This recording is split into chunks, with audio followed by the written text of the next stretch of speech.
याचिका जो है वो महाराष्ट्र में रैलियों के दौरान लगातार दिए जा रहे नफरती भाषण के खिलाफ दायर की गई है। दरअसल शाहीन अब्दुल्ला ने हेट स्पीच पर रोक लगाने की मांग करते हुए याचिका दायर की थी और इस याचिका में कहा गया था कि सुप्रीम कोर्ट के आदेश के बावजूद हेट स्पीच यानी नफरती भाषण पर रोक नहीं लगी है। हिंदू संगठन अभी भी हेट स्पीच दे रहे हैं। महाराष्ट्र सरकार विफल रही है। महाराष्ट्र सरकार के खिलाफ अवमानना की कार्रवाई की जाए, ये सारी मांग जो है वो उस याचिका में रखी गई थी। Justice KM. जोसेफ ने, जो कि इस 2 जजों की पीठ में से एक जज हैं, उन्होंने कहा है कि हर रोज टीवी और सार्वजनिक मंचों पर नफरत फैलाने वाले बयान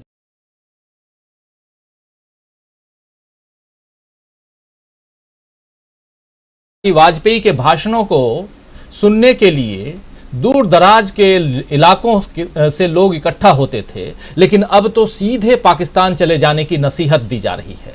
ऐसे बयानों से नियमित रूप से देश की गरिमा को तोड़ा जाता है।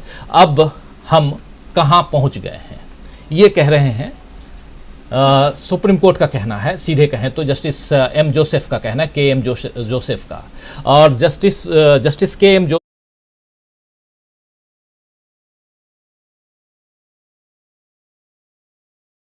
नपुंसक हैं, वे समय पर काम नहीं करते। जब राज्य ऐसे मसलों पर चुप्पी साध लेंगे तो फिर उनके होने का मतलब क्या होगा, मतलब क्या है, ये कह रही है ये बेंच जो है। देखिए, तो मतलब साफ है कि नफरती भाषण पर कोर्ट सख्त है और उम्मीद की जानी चाहिए कि देश के उच्च पदों पर बैठे लोग भी अब जुबान संभाल कर बात करेंगे। वैसे आप गौर फरमाइए, तो जब से राहुल गांधी को मोदी सरनेम वाले केस से उस केस में सजा हुई है, तब से मोदी सरकार के मंत्रियों के कई बयान जो हैं सोशल मीडिया में तैर रहे हैं। अब तो पश्चिम बंगाल की सीएम ममता बनर्जी ने भी मोदी जी के खिलाफ अपनी बात रखी है और खासकर मोदी जी के उस भाषण को आप याद कीजिए, दीदी ओ दीदी वाले भाषण पर आपत्ति जता दी है और सीधा नंदलाल कहकर बढ़ती महंगाई का जवाब मांगा है। सुनिए जरा क्या कुछ कह रही हैं ममता बनर्जी। अरे ओ नंदलाल, अरे ओ नंदलाल, 1149 के महंगा गैस में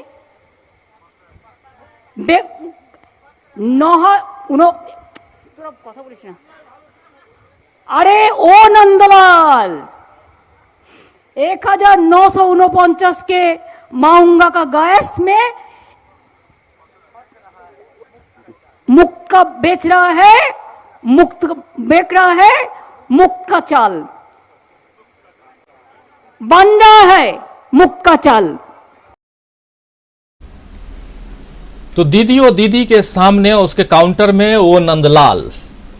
उधर ममता बनर्जी मोदी जी पर सीधा वार कर रही हैं और राहुल गांधी के समर्थन में खुलकर सामने आ गई हैं। तो इधर दिल्ली के सीएम अरविंद केजरीवाल भी खुलकर राहुल गांधी के साथ आते हुए नजर आ रहे हैं। लेकिन उससे पहले ममता बनर्जी ने जरा फिर से ममता बनर्जी की तरफ लौटते हैं और उन्होंने, देखिए ये जो तस्वीर आप देख रहे हैं, इस तस्वीर में काले कपड़े को वॉशिंग मशीन में डालते हैं और सफेद कपड़ा निकल आता है। ये बीजेपी की वॉशिंग मशीन कहते हुए ममता बनर्जी यहां दिखा रही हैं। तो जो कुछ चल रहा है सीधा वार बीजेपी के ऊपर और बीजेपी के बहाने प्रधानमंत्री नरेंद्र मोदी के ऊपर।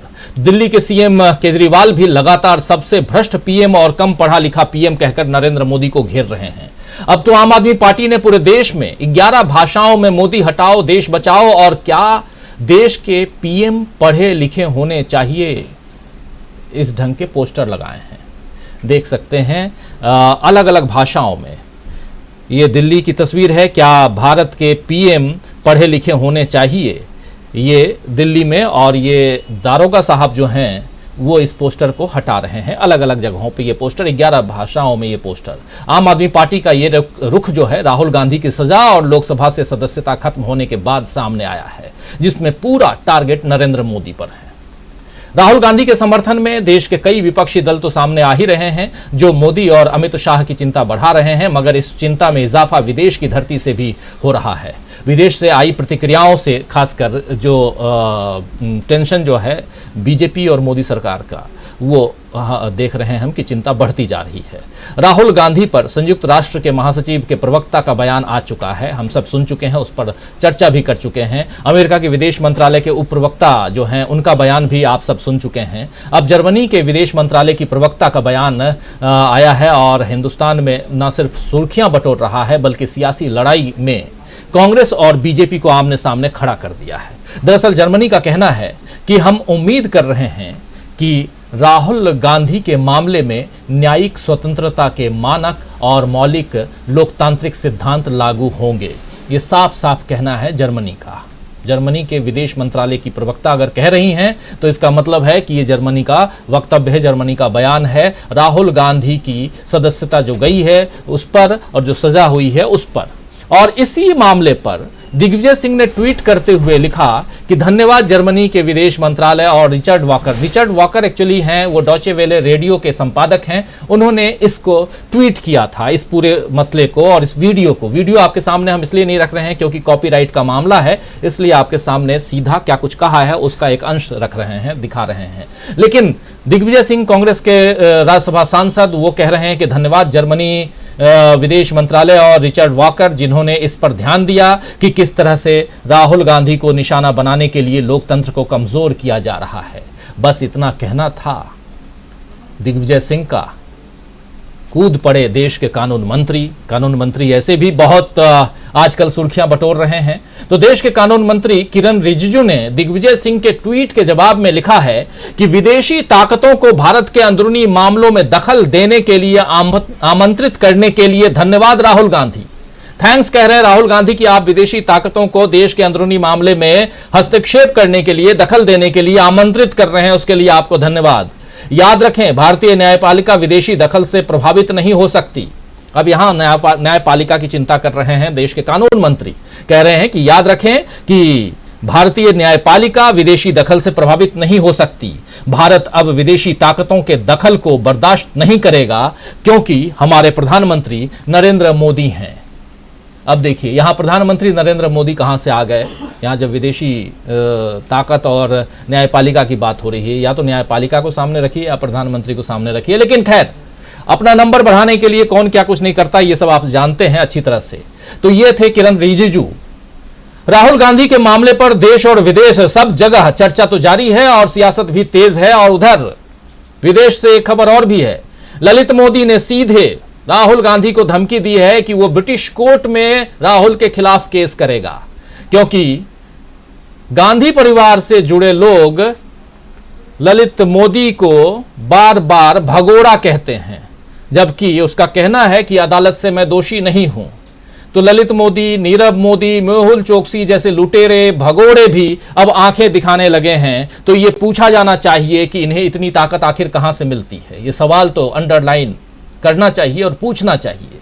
राहुल गांधी ने देश की अर्थव्यवस्था में गड़बड़ी का आरोप लगाते हुए पहले ललित मोदी को, नीरव मोदी को, मेहुल चोकसी को घेरा था। आपको याद है एक भाषण में उन्होंने घेरा और घेरने के बाद ये स्थिति आई कि राहुल गांधी को डिफेमेशन के केस में मैक्सिमम 2 साल की जो सजा होती है वो सजा मिल गई। और उसके बाद जब घेरा था राहुल गांधी ने, उसके बाद अडानी के जरिए सीधे नरेंद्र मोदी से भी वो सवाल पूछ बैठे थे। जवाब में अब तक सजा और डिस्क्वालिफिकेशन राहुल के हाथ में है। लेकिन इस बीच देश की सियासत में बहुत कुछ बदल चुका है। ममता, केसीआर यानी के चंद्रशेखर राव जो तेलंगाना के मुख्यमंत्री हैं, इधर केजरीवाल जैसे नेता अब राहुल गांधी के साथ हैं। उधर कर्नाटक का चुनावी मंच सज चुका है और मोदी जी के बॉडी लैंग्वेज को भी बदलते हुए देखा जा रहा है। ये अंडरलाइन करके, कोट करके इसलिए कह रहा हूं कि मोदी जी के बॉडी लैंग्वेज को भी बदलते हुए देखा जा रहा है। क्यों? क्योंकि कल जो भाषण आपने सुना था उसी का एक अंश और आपके सामने पेश करना चाहता हूं, जिससे साफ साफ समझ में आ रहा है कि देश की सियासत में जो कुछ भी हम देख रहे हैं उसमें कहीं ना कहीं सत्ता पक्ष उससे घबराया हुआ है। कैसे है, जरा सुनिए मोदी जी के भाषण को। भाजपा ये वो पार्टी नहीं है जो अखबारों से टीवी स्क्रीन की चमक से पैदा हुई हो। ये भाजपा ट्विटर हैंडलों और यूट्यूब के चैनलों से पैदा नहीं हुई है। ये भाजपा अपने कार्यकर्ताओं के त्याग तपस्या से बनी हुई है। भाजपा जमीन पर काम करके आगे बढ़ी है। भाजपा गांव में, खेत खलिहानों में गरीबों के साथ कंधा से कंधा मिलाकर तप करके आगे बढ़ी है। मुझे बहुत सारे लोग कहते हैं, अरे मोदी जी अब सत्ता मिल गई, 2-2 बार प्रधानमंत्री बन गए, अभी भी क्यों इतना दौड़ते रहते हो, क्यों भागते रहते हो, अरे कभी तो मौज करो, आराम करो। लेकिन उन लोगों को पता नहीं है बीजेपी कार्यकर्ता की नियति आराम करना, बैठना, मौज करना वो नहीं सकती। भाजपा के कार्यकर्ता के लिए देश की आशाएं, लोगों की आकांक्षाएं, उनके सपने ही उसकी ड्राइविंग फोर्स होती है। इसी के लिए भाजपा कार्यकर्ता दिन रात दौड़ता है, भागता है, काम करता है, वो रुकता नहीं है, थकता नहीं है, झुकता भी नहीं है। तो सुन रहे थे आप प्रधानमंत्री नरेंद्र मोदी को, क्या कहेंगे? सब कुछ कह रहे हैं प्रधानमंत्री खुद, 2-2 बार प्रधानमंत्री बन गए और थकते नहीं हैं। क्या आगे इच्छा नहीं है क्या प्रधानमंत्री को प्रधानमंत्री बनने की, या कुछ और इच्छा है?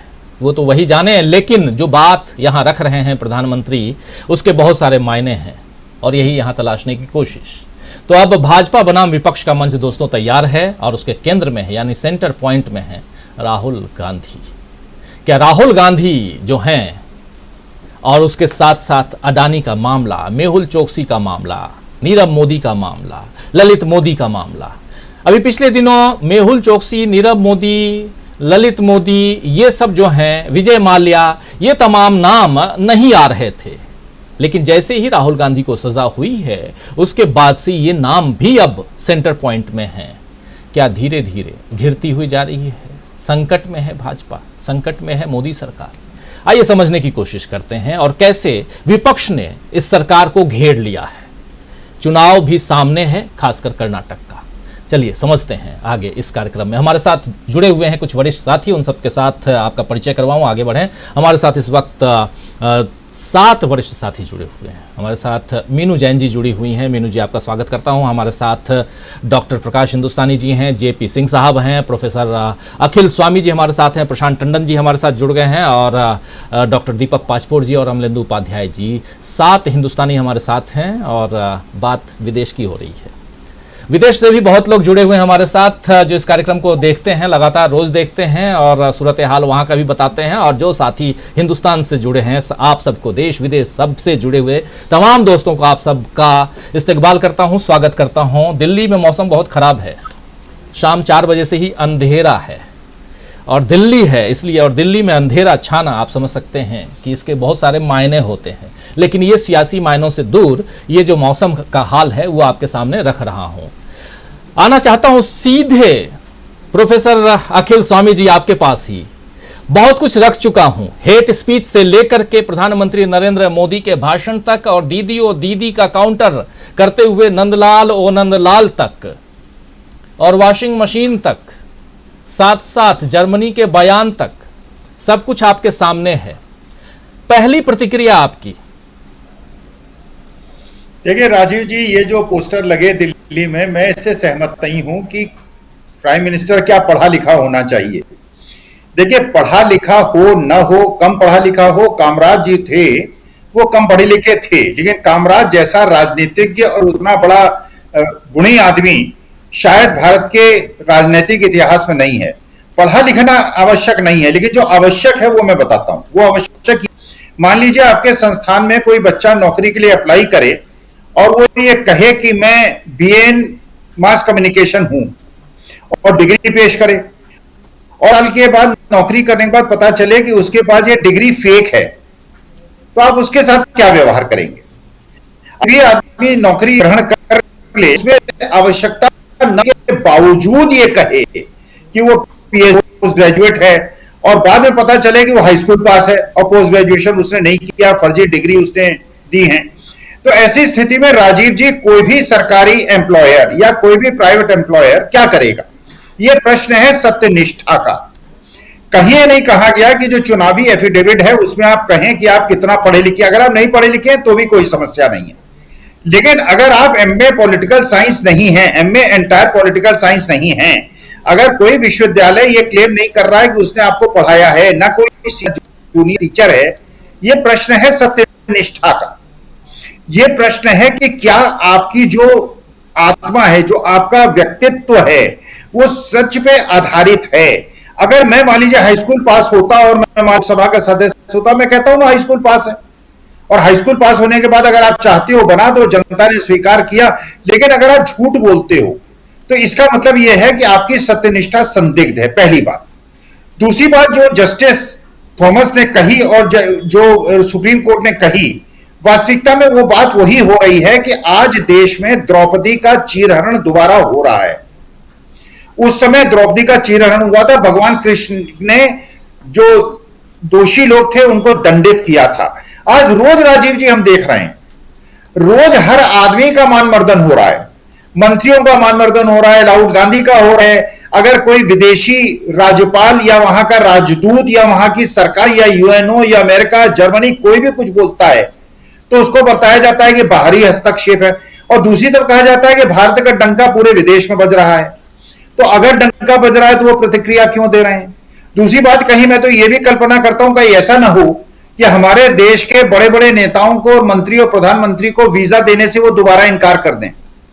मैं भगवान से प्रार्थना करता हूं ऐसा ना हो, क्योंकि भारत की प्रतिष्ठा इस प्रकार से नहीं गिरनी चाहिए। लेकिन ये जो लोकतांत्रिक देश हैं, आपके पक्ष में कौन बोल रहा है जो लोकतांत्रिक देश नहीं है? आपके पक्ष में चुप कौन है जो लोकतांत्रिक देश नहीं है? रूस कुछ नहीं बोल रहा, चीन कुछ नहीं बोल रहा, इजराइल कुछ नहीं बोल रहा। बोल कौन रहे हैं? जो वास्तविकता में लोकतांत्रिक देश हैं।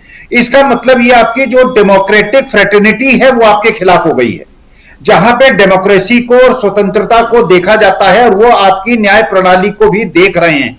रोज चरित्र हरण हो रहा है।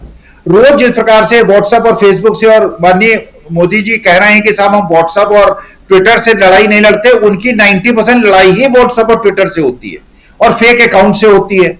ऐसे अकाउंट से होती है जिनकी आईडी ही फेक है। एक एक आदमी 100 व्हाट्सएप ग्रुप का मेंबर बन जाता है, झूठ फैलाता है, धक्का देके बाहर कर देता है। लेकिन 4 महीने से स्थिति थोड़ी बदली है, अब हम लोग उन्हें धक्का देके बाहर कर देते हैं। हम जो राष्ट्रवादी लोग हैं, हम जो देशभक्त लोग हैं, हम जो भारतवादी लोग हैं, जो कि धार्मिक विद्वेष के खिलाफ संघर्ष कर रहे हैं, हमको भी कभी अर्बन नक्सल कह देते हैं, कभी किसी को नक्सलाइट कह देते हैं। अरे आपके पास अगर ये प्रूफ है कि आपने कहा कि जजेस जो हैं वो टुकड़े टुकड़े गैंग है, तो ये सुप्रीम कोर्ट में क्यों नहीं जाके बताते, कोर्ट में जाके क्यों नहीं बताते? नामजद करें कौन कौन टुकड़े टुकड़े गैंग के सदस्य हैं, और इनके पास क्या उसके प्रूफ है कि वो टुकड़े टुकड़े गैंग के सदस्य हैं। और अगर नहीं है तो ये 2 साल की सजा हो, इनको मंत्री पद से निकाला जाए। आप गांधी जी की डिग्री पे प्रश्न लगा देते हैं जिनके पास असली डिग्री थी। वास्तविकता में मानहानि रोज हो रही है, चरित्रहरण रोज हो रहा है, लेकिन जो एक पक्षीय कार्रवाई हो रही है, अब खेल बिल्कुल पलट गया है, मौसम बिल्कुल बदल गया है। अब ये लोग भागते फिर रहे हैं, दिख नहीं रहे हैं, क्योंकि चरित्र हनन करके जो इन्होंने लड़ाई जीती है, अब पूरा विश्व उनको देख रहा है। भारतवर्ष की जनता अपना दिमाग बदल रही है, और पहला उसका जो एसिड टेस्ट होगा वो कर्नाटका में होगा। और अब ये वो लोग भी ये बता रहे हैं, अपने जो एनालिसिस है कि वहां 140 सीट मिलेगी कांग्रेस को, इसका मतलब 170 सीट मिलेगी, क्योंकि 140 तो गोदी मीडिया बता रहा है। पूरा खेल बदल गया है। अब ये देश विरोधी टुकड़े टुकड़े गैंग हारेगा, और हम जैसे लोकतांत्रिक और राष्ट्र प्रेमी लोग जीतेंगे, और देश में फिर महात्मा गांधी और महात्मा बुद्ध का जो साम्राज्य स्थापित होगा, और गोडसे जैसे लोग इस देश में अब नहीं रहेंगे। राजीव जी जी, बहुत बड़ी बात आप कह रहे हैं। और सबसे बड़ी बात कि अभी चुनावी मंच जो तैयार हो चुका है, सज चुका है, उस मंच को कौन ले जाएगा, यानी मैदान कौन मारेगा, ये देखना अभी बाकी है। वो 13 मई को पता चलेगा, क्योंकि बात यहाँ कर्नाटक की हो रही थी। कर्नाटक की बात तो हम करेंगे पूरे अगले 30-40 दिन तक लगातार, यानी कि 13 मई 15 मई तक आप मान लीजिए कि कर्नाटक की बात खूब होगी। लेकिन यहाँ उसके अलावा जो दिल्ली में जो कुछ चल रहा है, और क्या कारण है कि जर्मनी से राहुल गांधी के पक्ष में बयान आया है, इसके क्या मायने निकाले जाएं? और अगर मायने निकालते हैं तो यहां दिग्विजय सिंह के बयान पर, उनके ट्वीट पर आखिर क्यों कूद पड़े कानून मंत्री, ये भी समझने की कोशिश करते हैं। पहले आना चाहता हूं प्रशांत टंडन जी आपके पास। प्रशांत जी, क्या कुछ इसके मायने निकाले जाएं? विदेश की बात, विदेश से भी हमला, अगर विदेश से राहुल गांधी के पक्ष में बात आ रही है तो उसको भी कहा जा रहा है कि देखो राहुल गांधी विदेश से मदद मांग रहे हैं।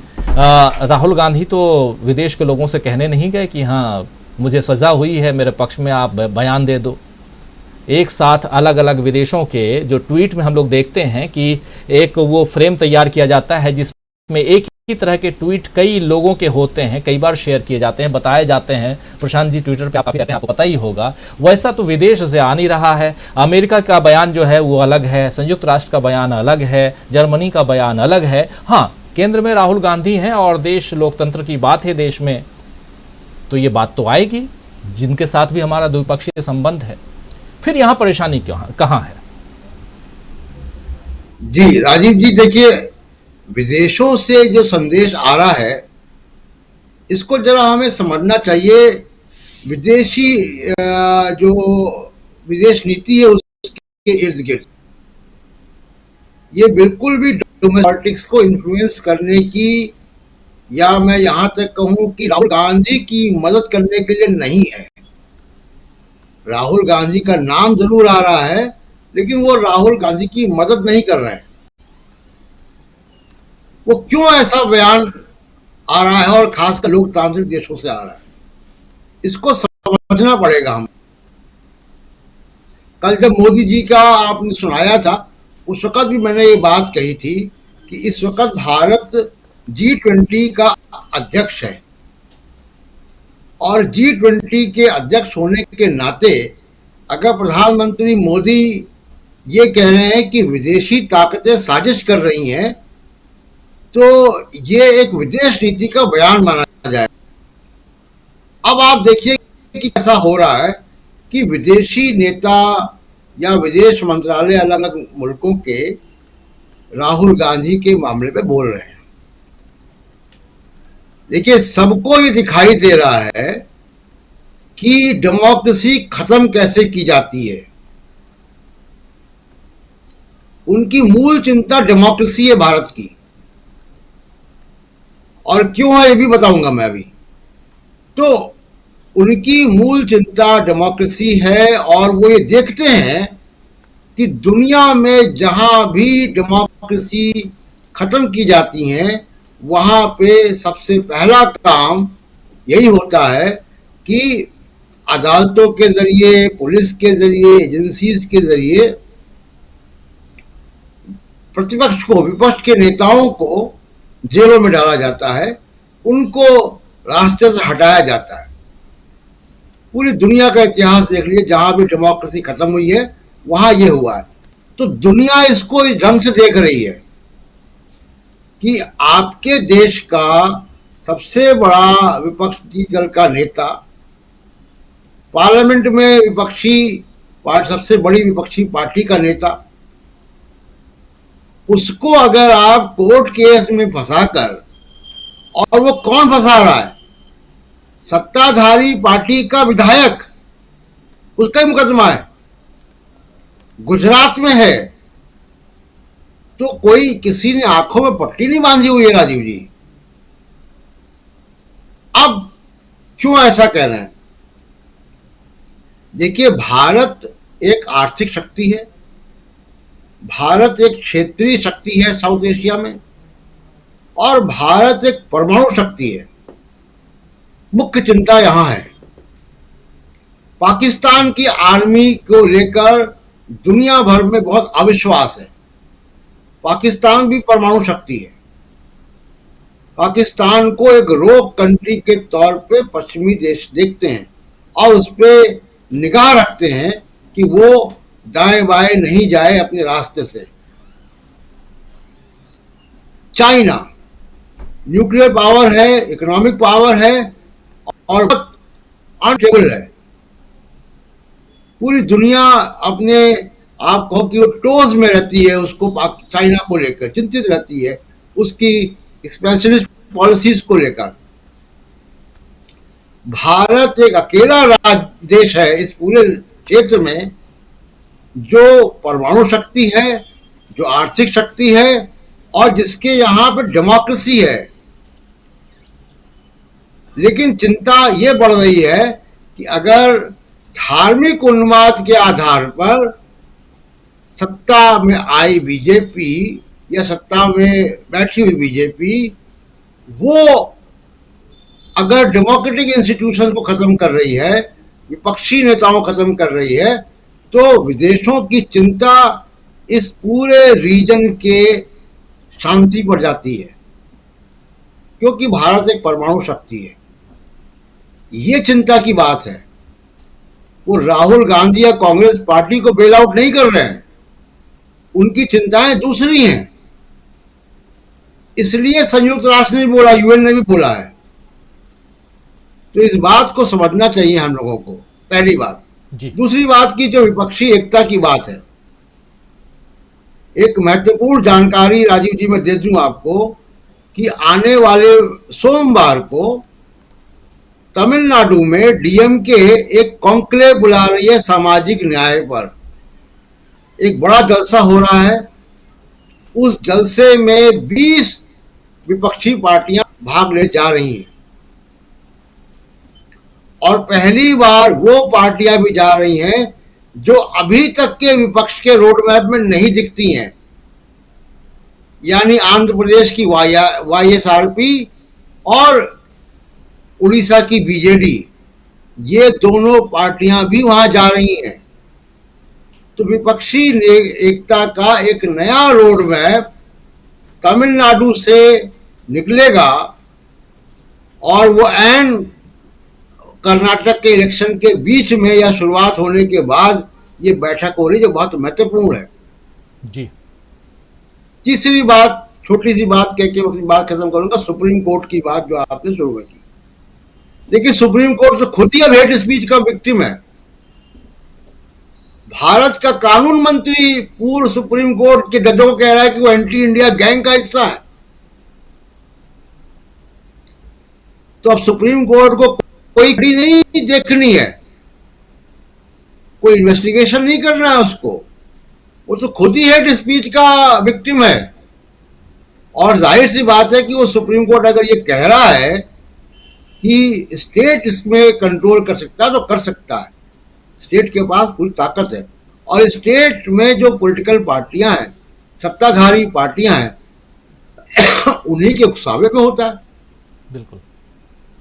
आप देखिए, जहां बीजेपी की सरकारें नहीं हैं वहां क्यों नहीं सब होता है, या हो तो उस पर तुरंत लग जाता है। तो और बहुत महत्वपूर्ण बात सुप्रीम कोर्ट ने जो बात कही है राजीव जी, कि उन्होंने फ्रेटर्निटी की बात कही है, भाईचारा। ये शब्द उन्होंने भारत के संविधान के प्रियम्बल से लिया है और मैंने लंबे समय तक सुप्रीम कोर्ट को बतौर करस्पॉन्डेंट कवर किया है। सुप्रीम कोर्ट को देखता हूं करीब से, ऑब्जर्व करता हूं उनके ऑर्डर्स को, उनके ऑब्जर्वेशंस को। मुझे ये सुप्रीम कोर्ट का जो प्रियम्बल को उन्होंने इन्वोक किया है, जिस सेंटेंस में राष्ट्रीय एकता और अखंडता भी है, जी। कल सुप्रीम कोर्ट इसी हेट स्पीच को भाईचारा और राष्ट्रीय एकता और अखंडता से जोड़ेगा। ये उसका रास्ता है और आप देखेंगे हम लोग कि सुप्रीम कोर्ट इसमें बहुत गंभीर है। राजीव जी। जी बिल्कुल, सुप्रीम कोर्ट गंभीर है। सुप्रीम कोर्ट की बात हम इसलिए कर रहे हैं दोस्तों इस वक्त क्योंकि सुप्रीम कोर्ट में कल सुनवाई हुई हेट स्पीच पर दाखिल एक याचिका पर, और उस याचिका पर बहुत ही गंभीर यहाँ सवाल खड़े किए दोनों जजों ने, जो दो जजों की बेंच के.एम. जोसेफ और जस्टिस नागरत्ना कि बेंच ने जो बातें कही हैं, और खासकर राज्यों को लेकर, फ्रेटर्निटी को लेकर के, भाईचारा, एकता, अखंडता, इन तमाम बातों को जो हमारे प्रेम्बल में है, संविधान में है, संविधान के प्रेम्बल में है, उन सब बातों को, उसी का जिक्र यहाँ कर रहे थे प्रशांत टंडन जी। मीनू जी, आपके पास आना चाहता हूँ। सुप्रीम कोर्ट लगातार हेट स्पीच पर, और आगे भी सुनवाई अभी है, लेकिन उसके अलावा अप्रैल में फिर से सुनवाई है, लेकिन उसके अलावा यहाँ राहुल गांधी और हेट स्पीच की बात कैसे यहां आती है और कैसे हम राहुल गांधी तक पहुंच रहे हैं, वही हम यहां समझने की कोशिश कर रहे हैं। और सबसे बड़ी बात कि क्या दांव उल्टा पड़ गया है। राहुल पे एक्शन, एक नहीं दो एक्शन। पहले तो सजा होती है, कोर्ट से सजा मुकर्रर, उसके बाद दूसरा तुरंत आनन फानन में एक्शन ये होता है कि उन्हें लोकसभा से डिस्क्वालीफाई कर दिया जाता है। राहुल गांधी के समर्थन में देश ही नहीं विदेश से, देश में देखिए अभी जो प्रशांत टंडन जी कह रहे हैं कि यहाँ YSRCP यानी जगन मोहन रेड्डी वो भी आ रहे हैं, आंध्र प्रदेश के मुख्यमंत्री हैं, और उधर उड़ीसा के मुख्यमंत्री नवीन पटनायक भी अगर यानी बीजू जनता दल के जो चीफ हैं वो भी अगर तमिलनाडु में मौजूद रहेंगे। और अभी पिछले दिनों एक मुलाकात, ये जानकारी भी आप लोगों को शायद होगी कि ममता बनर्जी और नवीन पटनायक की एक मुलाकात हुई, और उस मुलाकात को बहुत अहम माना जा रहा है विपक्षी एकता के लिए, क्योंकि नवीन पटनायक हमेशा अलग अलग रह रहे हैं। दो ही नेता अब बचे हुए हैं, एक नवीन पटनायक और दूसरे जगन मोहन रेड्डी, आंध्र प्रदेश के मुख्यमंत्री। क्या ये दोनों भी साथ आ जाएंगे? अगर ये दोनों भी साथ आते हैं तो परिस्थितियां बदलती हुई दिखेंगी, और शायद वही डर क्या प्रधानमंत्री नरेंद्र मोदी को सता रहा है जो भाषण में दे रहे थे। यहीं से आपसे समझना चाहता हूं, क्या उल्टा दांव पड़ गया है यहां पे राहुल गांधी के ऊपर जो एक्शन लिया गया है? मीनू जी। जी, दांव उल्टा है। मेरी आवाज आ रही है? जी, थोड़ा सा वीडियो हो रहा है, लेकिन जी बोलिए, कोशिश करते हैं आपकी। जी हाँ, देखिए, दाव उल्टा पड़ गया है। इसका जो प्रमाण है वो अमित शाह का हालिया एक बयान है। एक वो रैली में कह रहे थे कि कांग्रेस इस जो कन्विक्शन हुआ है राहुल गांधी का, इसके खिलाफ अपील क्यों नहीं दायर करती है। ज्यादा अहंकार में आ रही है कांग्रेस, इनको अपील दायर करनी चाहिए। अमित शाह जी को क्या पड़ी है ये सलाह देने की? क्यों? क्योंकि उनको लग रहा है कि ये कांग्रेस अपील नहीं कर रही है, और जितना कांग्रेस अपील में नहीं जाएगी उतनी ज्यादा एक सिंपैथी राहुल के फेवर में बढ़ती चली जा रही है, और जनता को और ज्यादा समझने का मौका मिल रहा है कि सरकार किस तरीके के तनाव ये अपना रही है विपक्षियों के प्रति। तो एक तो ये है कि उल्टा दाव खुद बता रहे हैं देश के गृह मंत्री कि वो सलाह दे रहे हैं कि भाई तुम हमारा पीछा छुड़ाओ, हमने जो गलती कर दी अब उसका रास्ता निकलना चाहिए, क्योंकि ये अभी और उलझेगा मामला। इसका सबसे इंपॉर्टेंट पॉइंट ये है कि जो अभी आपने और प्रशांत जी ने बताया कि विपक्ष एक होता जा रहा है। सारे जो बिल्कुल अलग थलग पड़े हुए थे और सबको लग रहा था अभी राहुल गांधी के कन्विक्शन से पहले, सजा से पहले, राहुल गांधी की सजा से पहले सबको ये लग रहा था कि कोई सूरत ही नहीं है 2024 में विपक्ष एक हो जाए।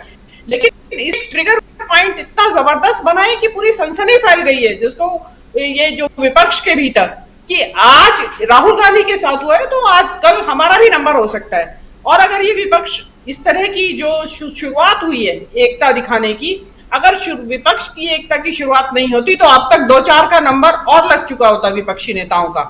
2-4 नेता और अभी अंदर की हवा खा चुके होते, जेल की जा चुके होते। तो ये सही टाइम पे उनमें थोड़ी जागरूकता आई है और सजग हो गए हैं। रही बात इसमें जो अभी बात हो रही थी कि मैं थोड़ा सा विषयांतर कर रही हूँ, पढ़े लिखे होने की बात हो रही थी प्रधानमंत्री के। क्यों नहीं होना चाहिए प्रधानमंत्री को पढ़ा लिखा? भाई भाजपा शासित प्रदेशों में कई में एक ग्राम पंचायत प्रधान के लिए योग्यता 10वीं पास होना चाहिए, महिलाएं 8वीं पास होनी चाहिए। अगर ग्राम प्रधान के लिए 10वीं पास योग्यता है, एक छोटे से गांव के लिए 200-400 लोगों का गांव 1000 का होगा ज्यादा से ज्यादा, तो प्रधानमंत्री तो 140 करोड़ का प्रधानमंत्री है। और देश की और विश्व की परिस्थितियां बदली हुई हैं। पुराने समय में चलता था कि चलिए राजनीतिक कुशलता होनी चाहिए, ठीक है, राजनीतिक कुशलता आज भी जरूरत है, लेकिन बदली हुई जो सामाजिक भौगोलिक और जो जियोपॉलिटिकल परिस्थितियां, उसमें नेता का पढ़ा लिखा होना बहुत जरूरी है। आप ये देखेंगे कि लैटिन अमेरिकन कंट्रीज जो बहुत बैकवर्ड, बनाना रिपब्लिक्स, आप अफ्रीकन कंट्रीज देख लीजिए, बिल्कुल बैकवर्ड हैं शिक्षा के नाम पे और अदरवाइज ऑल्सो हर पैमाने पे बैकवर्ड कंट्रीज हैं, लेकिन हेड ऑफ स्टेट्स वहां सभी के हाईली क्वालिफाइड होते हैं, हाईली होते हैं। आपको कोई किसी स्टेट का आज भी उठा के देख लीजिए, कोई आपको कम पढ़ा लिखा या नहीं मिलेगा, क्योंकि वक्त की जरूरत है, वक्त का तकाजा है। कम पढ़ा लिखा होने का ही नतीजा होता है कि किसी देश का प्रधानमंत्री दूसरे प्रधानमंत्री के गले पड़ जाता है, जिसको उसने आज तक मिला भी नहीं है, गले मिलने लगता है। अगर पढ़ा लिखा हो तो उसको मालूम होता है कि प्रोटोकॉल क्या है, मैनरिज्म क्या होता है। तो इसलिए ये बहुत ज्यादा, और ये तो मैं छोटी बात कह रही हूँ, अदरवाइज इतनी कॉम्प्लिकेटेड होती जा रही है चीजें दुनिया में, विश्व की राजनीति में, कि उसके लिए प्रधानमंत्री का पढ़ा लिखा होना बहुत जरूरी है। रही बात इंटरवेंशन की, जो बात बार बार कही जा रही है कि देखो जी विदेशी आ गए इंटरवेंशन करने, विदेशी कोई इंटरवेंशन करने नहीं आए, विदेशी डेमोक्रेसी की वॉच कर रहे हैं देश के अंदर। देखिए आज जो बात राहुल गांधी की कैम्ब्रिज के भाषण के ऊपर लागू होती है, वो आज इस पे भी लागू होती है। अगेन वही बात है कि दुनिया एक सिमट के ग्लोबल विलेज बन गया है। अगर या तो फिर आप ये कह दीजिए कि हम दुनिया की एक ग्लोबल विलेज है जो उसका हिस्सा नहीं है। आप अछूते नहीं रह सकते। आप विदेश की सरकारों में जाके आप ट्रम्प, अब की बार ट्रम्प सरकार बोल सकते हैं, वो क्या विदेश, आप दूसरे देश की राष्ट्रपति के चुनाव में दखल दे रहे हैं, और यहां आप कह रहे हैं कि विदेशी लोग आ गए। आपने जो किया था वो क्या था? वो क्या इंटरवेंशन नहीं था? वो तो इतना बड़ा इंटरवेंशन था कि आप सरासर कॉल दे रहे हैं वहां के राष्ट्रपति के चुनाव में, जबकि आपका कोई लोकस स्टैंड आई उसमें है नहीं। और उसके अलावा आप यूक्रेन में कहते हैं कि आप मोदी जी रूस और अमेरिका के बीच में युद्ध रुकवा दिया था और आगे भी रुकवाने वाले हैं। वो क्या हस्तक्षेप नहीं है उनके? देखिए ये इस तरह, ये इंटरनेशनल, ये विदेश नीति का हिस्सा है, इस तरह की डिप्लोमेसी का हिस्सा है ये चीजें।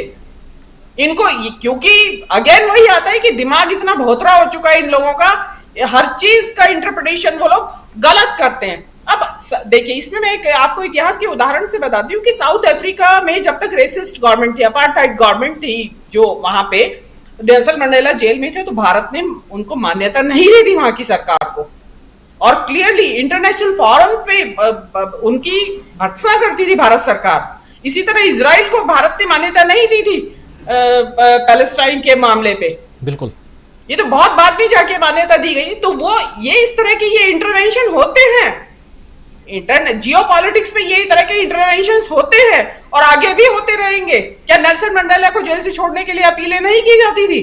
की जाती थी। आज भी बहुत सारे राजनीतिक कैदी ऐसे हैं। चीन के बारे में क्या भारत सरकार कमेंट्री नहीं देती है? वहां जो मानवाधिकारों का उल्लंघन होता है, आंग सान सू की के लिए आप याद कीजिए। हाँ, तो ये इस तरह की क्या होता है कि क्योंकि पब्लिक अवेयर नहीं है, तो ये इस तरह के बयान देके उनका जो ऑलरेडी लिमिटेड दायरा है व्हाट्सएप यूनिवर्सिटी का, उनके ज्ञान का, उसमें और ज्यादा अपने कुज्ञान उसमें ऐड कर देते हैं। तो ये चीजें चलने वाली बहुत लंबी नहीं है। जनता को समझ में आना चाहिए, और ये काम है विपक्ष का, जागरूक करना जनता को। साउथ इंडिया की तो जनता जागरूक है। अभी आप ये लोग क्या है, एक फ्रंट पे अगर ये लोग छेड़खानी करते हो तो माफ भी कर दिया जाए।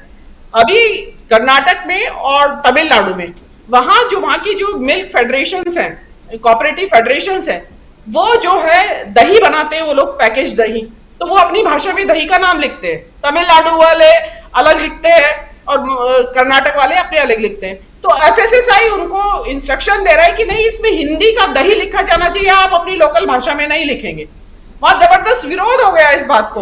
आप बैठे बैठे मुद्दा देना, छेड़खानी करना जबरदस्ती। आप संघवाद पे भी आपका प्रहार है, आपका विपक्ष के नेताओं पे भी प्रहार है, आपका जुडिशरी पे भी प्रहार है, मीडिया पे भी प्रहार है।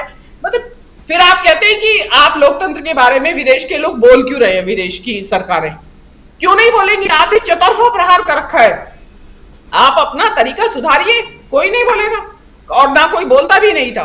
तो ये भारत सरकार को समझना पड़ेगा इन चीजों को, बजाय काली विपक्ष को कोसने से बात नहीं बनने वाली है। जी राजीव जी।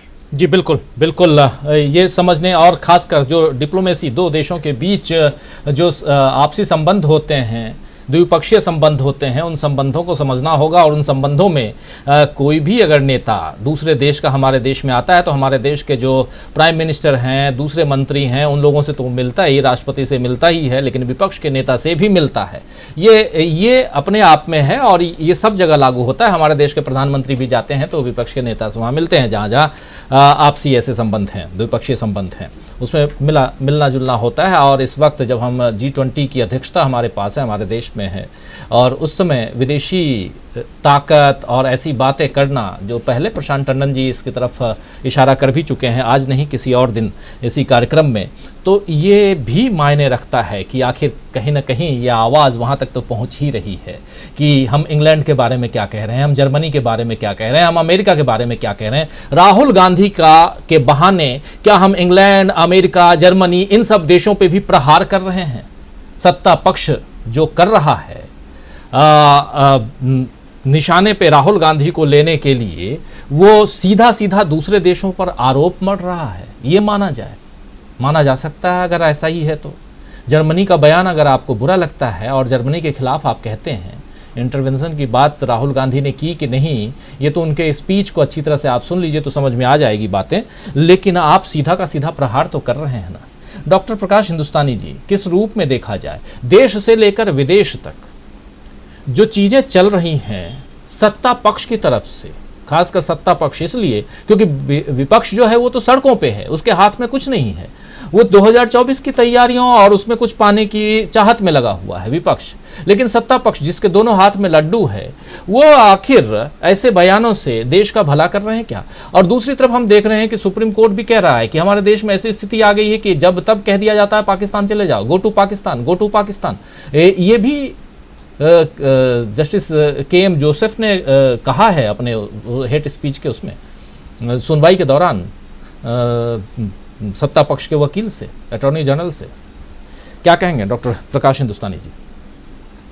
राजीव जी, भारत जब आजाद हुआ और जो देश के नीति नियामक थे उन्होंने बड़े ऊंचे आदर्श रखे दुनिया के सामने। उन आदर्शों के कारण ही हमारी विश्व में प्रतिष्ठा बनी, बढ़ी। साम्राज्यवाद के खिलाफ भारत हमेशा आवाज उठाता रहा, रंग भेद के खिलाफ उठाता रहा, उपनिवेशवाद के खिलाफ उठाता रहा, और जब भी मौका मिला भारत ने अपनी आवाज बुलंद की। चाहे नेल्सन मंडेला को जेल से रिहा करने का मामला हो या फिलिस्तीनी लोगों पर हो रहे जुल्मों का मामला हो, भारत ने हमेशा बेबाक और बेखौफ होकर अपनी बात रखी। और ये बात तब रखी जब भारत इतनी बड़ी आर्थिक शक्ति नहीं बना। जब भारत आजाद हुआ ही था और अमेरिका का बहुत ज्यादा दबाव था। आप जरा कल्पना कीजिए कि जिस तरह 1971 में इंदिरा गांधी ने पाकिस्तान के 2 टुकड़े करवाए और पाकिस्तान के 90,000 सैनिकों ने किया, अगर ऐसी कोई में अभी होती साथ होती, वर्तमान प्रधानमंत्री के साथ होती, तो मेरे ख्याल से 100-200 साल तक उसका प्रचार किया जाता कि हम इतने महान हैं, हमने ये काम किया। दूसरी बात है कि भारत हमेशा लोकतांत्रिक मूल्यों के प्रति उदार रहा है। आप देखिए, दलाई लामा को भारत ने अपने यहाँ प्रश्रय दिया। हमारे यहाँ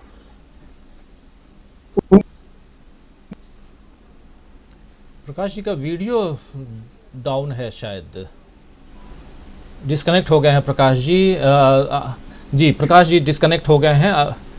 मेरी आवाज़ आ रही है आप लोगों तक?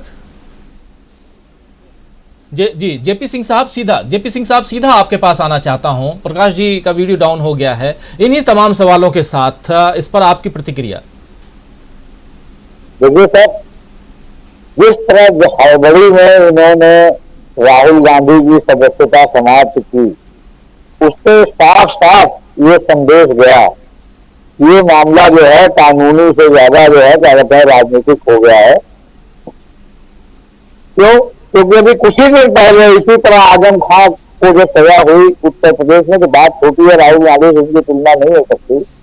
लेकिन आनंद फानंद में सदस्यता समाप्त हुई, आनंद फानंद में वहां जो है चुनाव आयोग ने जो है चुनाव की घोषणा करा दी, आनंद फानंद में चुनाव करा दिया।